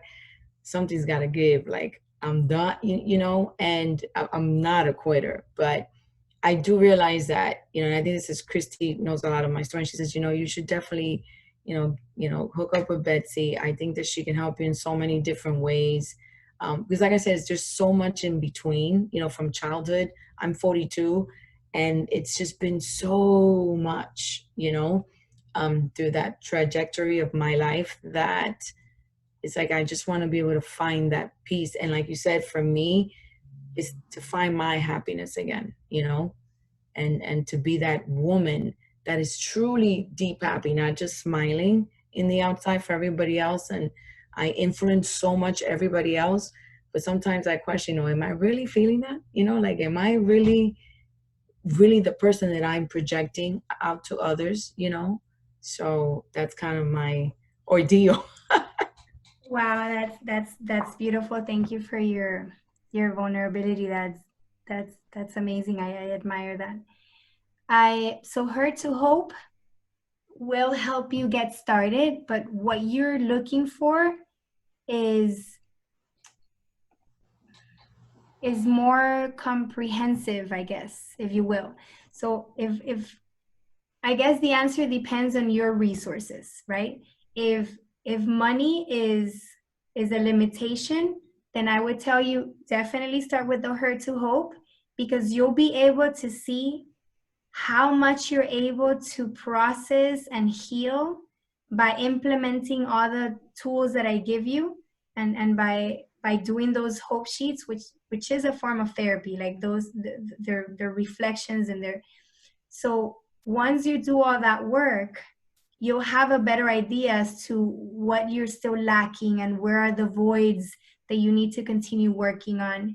So it'll give you more clarity as to what you need to continue working on. But I will tell you that everything that's in the program, I still use for everything in life. So it's not just for loss, because the whole point of Her to Hope is to use your pain to become a better version of yourself, to rise up to what God created you to be. So you can use that whenever. It's just that I've applied it to the loss so that you can reframe the loss, you can reinterpret it, you can accept it, you can overcome it, you can yada yada. So all these things will apply to you, but if you want to understand and process like things from the childhood, or understand where certain behaviors, thoughts, attitudes came from, or heal things that you haven't healed yet, because the problem with people that are strong like you is that you don't give yourself permission to feel. And what happens is that when you're hurt in life and you put the walls up and you protect you, right? Like you close the window and you're like, I got this and I'm not going to let anybody in, and your heart hardens a little bit. Really, it's hardening. You know, if your heart hardens for one, it hardens for all. And if you put the walls up, you know, so that the darkness doesn't come in, the sun is also not going to shine through. So what happens is that when you're hurt and you leave your hurt inside and you put the walls up, you are protected from being hurt again while you have those walls up, but you're not protected from what's inside already. And what happens is that with time, it's like it's in a soil, and with time it goes deeper and deeper and deeper and deeper. It buries itself in your life, so it becomes a more profound issue that's really controlling your life, but now it's not even conscious, right? Like you're not aware of it necessarily. So if you want to do that work, that is one-on-one kind of work, but I would recommend that you start with Her to Hope so that you can, in terms of efficiency and resources, it's more convenient, right? Like if you are doing this program and you already know, or you are exposed to these and you have reflected on them and you've done exercises, you can see if by implementing them you can naturally heal and you don't need to revisit and go back, because the only reason we go back in one-on-one is to understand what the problem is so that we can overcome it. It's not to stay in the past, right? So if using these tools allows you to reach that point without needing extra help, then I would suggest you do that. But if you find yourself like stuck in some area, then that's when I come in individually to help you dig deeper and understand where it's coming from so that we can, because, you know, like when you realize that the reason you're acting a certain way or feeling a certain way is because of something that happened in your past, then we're able to reinterpret it. But for that, we need to understand what's in there, right? Like we're able to like unlearn it and reprogram it and whatnot. But you could definitely start with just Her to Hope, and or you can combine it with the one-on-one as well. But I would, if you're gonna do both, I would start with this. It's more efficient that way. I would start with this, and then I would, and you can always do like a, you know, like maybe it's a couple of sessions and it's not a whole process, right? Like maybe. Yeah, I think so. We need a little tweaking, Thank you. Okay. I have a question. We lost our daughter 3 months ago to she was murdered, and my question basically is our healing process is a two-pronged process. One is acceptance of everything that's going on, with just dealing with family and everything. And then the other part is because she was murdered, there's a long, dragged out process of a hearing that we have to go through. And my question is, would the Her to Hope program help us in not only dealing with the short-term process, but also with the long-term process? Short-term meaning the trial, the legal? No, short-term meaning finding acceptance ourselves, the four of us, and trying to cope, with the loss of our daughter and my kid's sibling. And then the long-term process is the actual trial itself. Okay. So Her to Hope is a very comprehensive program. So it's not just for one thing. Like I mentioned to Gary, it's something that you can apply to everything in your life. But in your case, you are going through two parallel processes.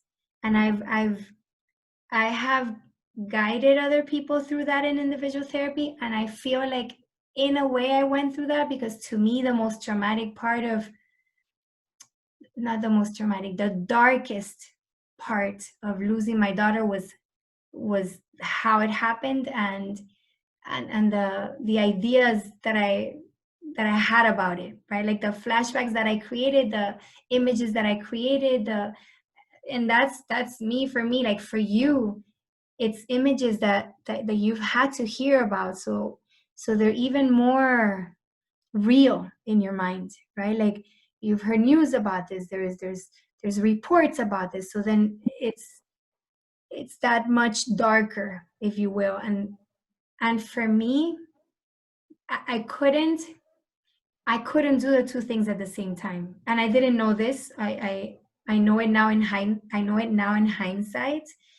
But when it first happened, it was so dark to go to the how it happened and the trial and whatnot. Like, unfortunately, it was under my control because I could decide, you know what, right now I can't do this, I'm not ready, I'm going to change my focus to something different. But in your case, you can't ignore everything because you're supposed to participate in some, right? Like in some of these.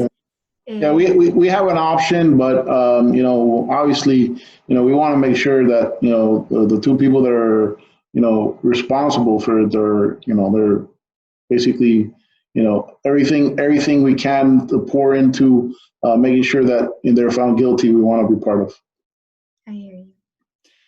So what I've learned from other people that have gone through that is you have, because it's two parallel processes, it's best to focus on the same thing while you're going through both. So for example, if you're missing her, right? Like if you're processing the fact that you miss her so much, and then it's important to learn the things that are going to help you visualize her in a different light. But then in terms of the parallel process with the legal stuff, there is still some work to do in reinterpreting. If you're being consumed by anger, by revenge, by darkness, by like if you're being consumed by that, that may be a greater loss, because you've lost your peace. You've lost, like, not only do you lose your daughter and your life as you knew it, you've lost your peace, because there's this other monster in your mind and in the world that's out there, and that ended your life as you knew it, and that was responsible for your excruciating pain, and that can create so many like emotions that can consume you and hurt you. So although it is very specific to your particular situation, you still have the opportunity to use your pain. You have the opportunity to reinterpret these people, and even like reach out to God and your faith for His mercy, and to have Him help you like purify your heart and surrender this anger and this resentment and revenge, sense of revenge that you may feel. Like there's a lot that you get from the program that's going to help you do all those things. There's 3 modules, and I really didn't go over each one of them, but in one of the modules, in the acceptance one, you learn about mindfulness and meditation, and like I was mentioning, like just opening space so that your ways can be more like God's ways, and your thoughts could be more like God's thoughts, because they're not. God's ways and thoughts are not like ours at all.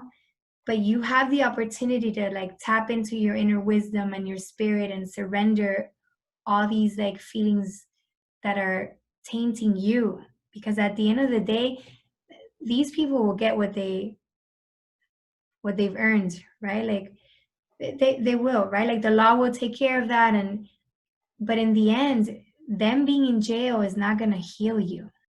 Right.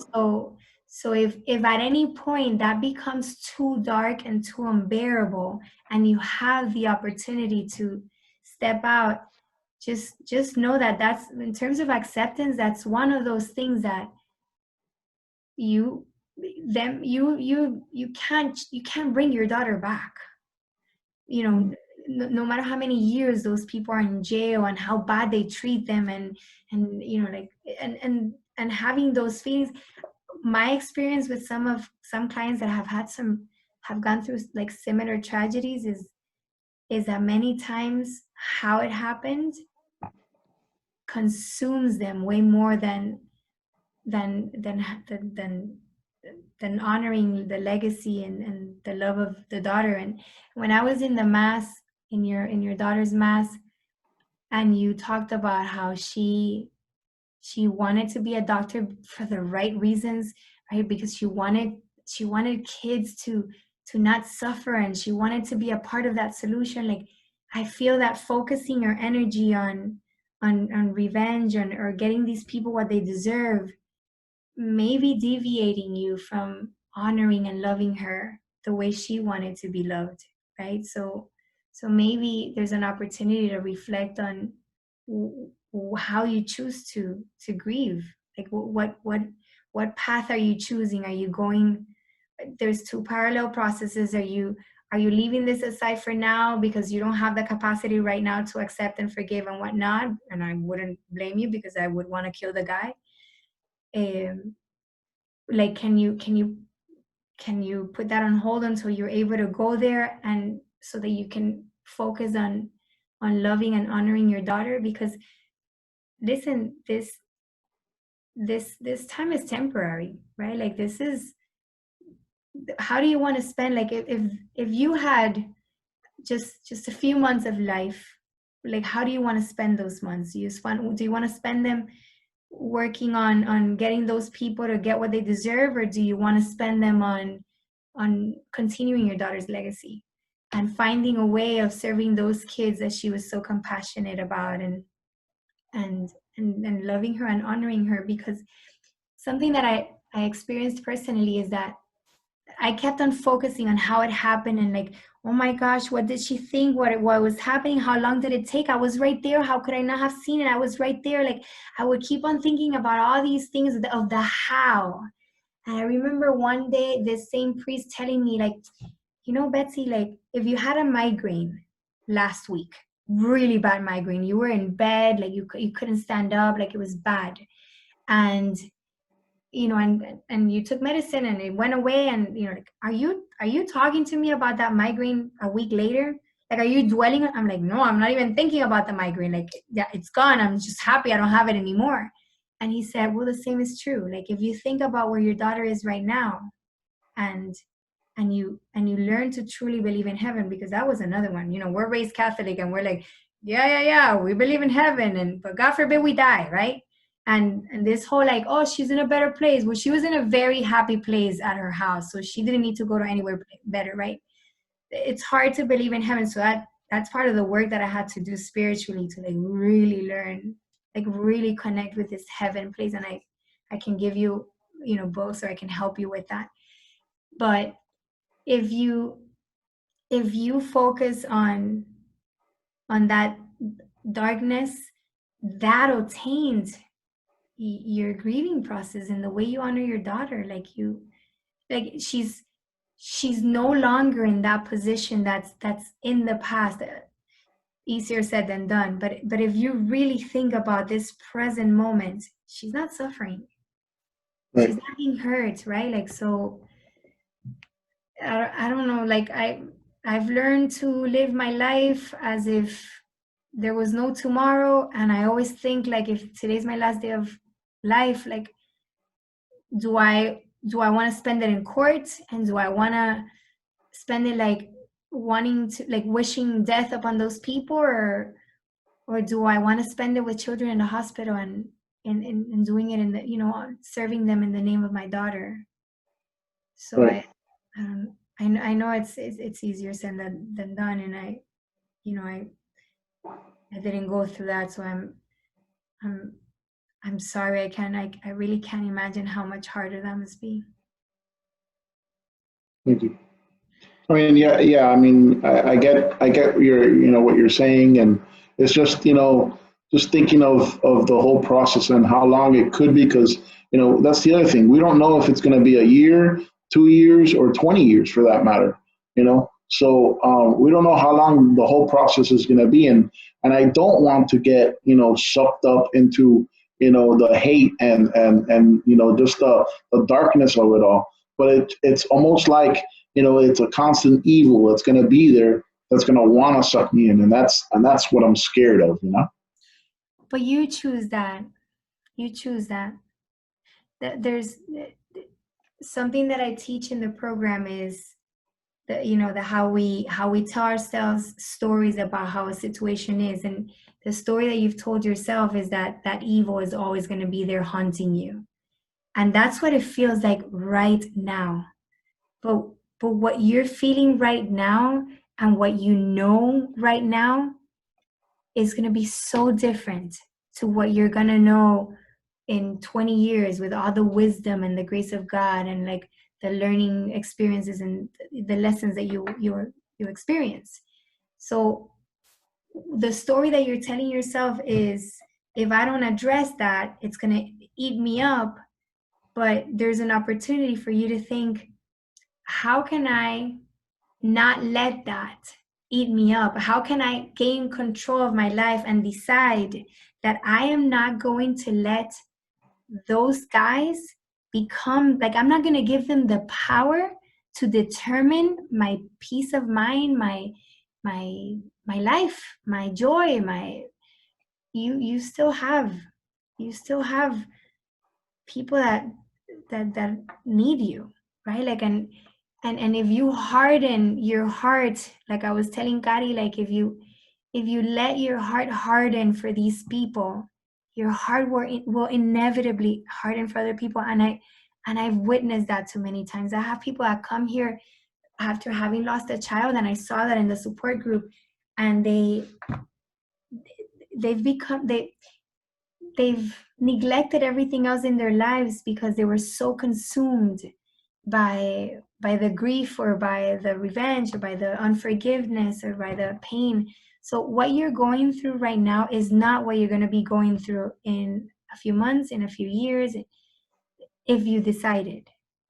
But if you've already made your mind up that they're gonna consume you if you don't do something about it, then you would have to do the work of changing that story, and that is part of what we do. And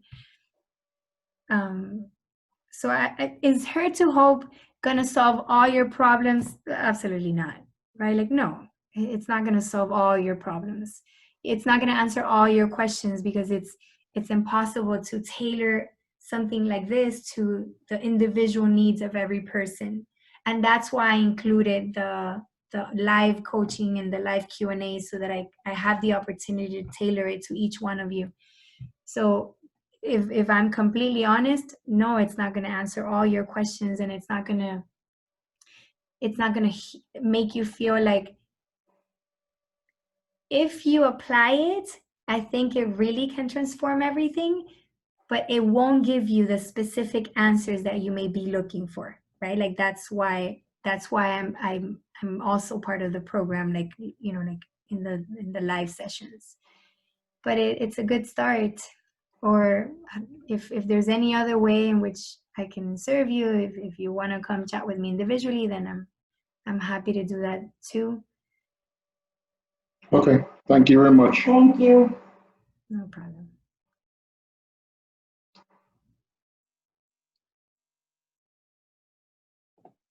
Okay, so are we done? I'm just gonna give a couple more seconds. Love you guys. Thank you. Hey, Omar, I love your background. You look so fancy. You look like a TV. Oh, hi, Prince. I love you. Bueno, I love you guys. Bye. Ciao. Have a good night. Get some rest. Bye. Thank you. Ciao. Take care. Bye-bye. Thanks for sharing, Betsy. Ciao. Much appreciated. Go enjoy the family. Vale, Bye. thank you. Bye-bye.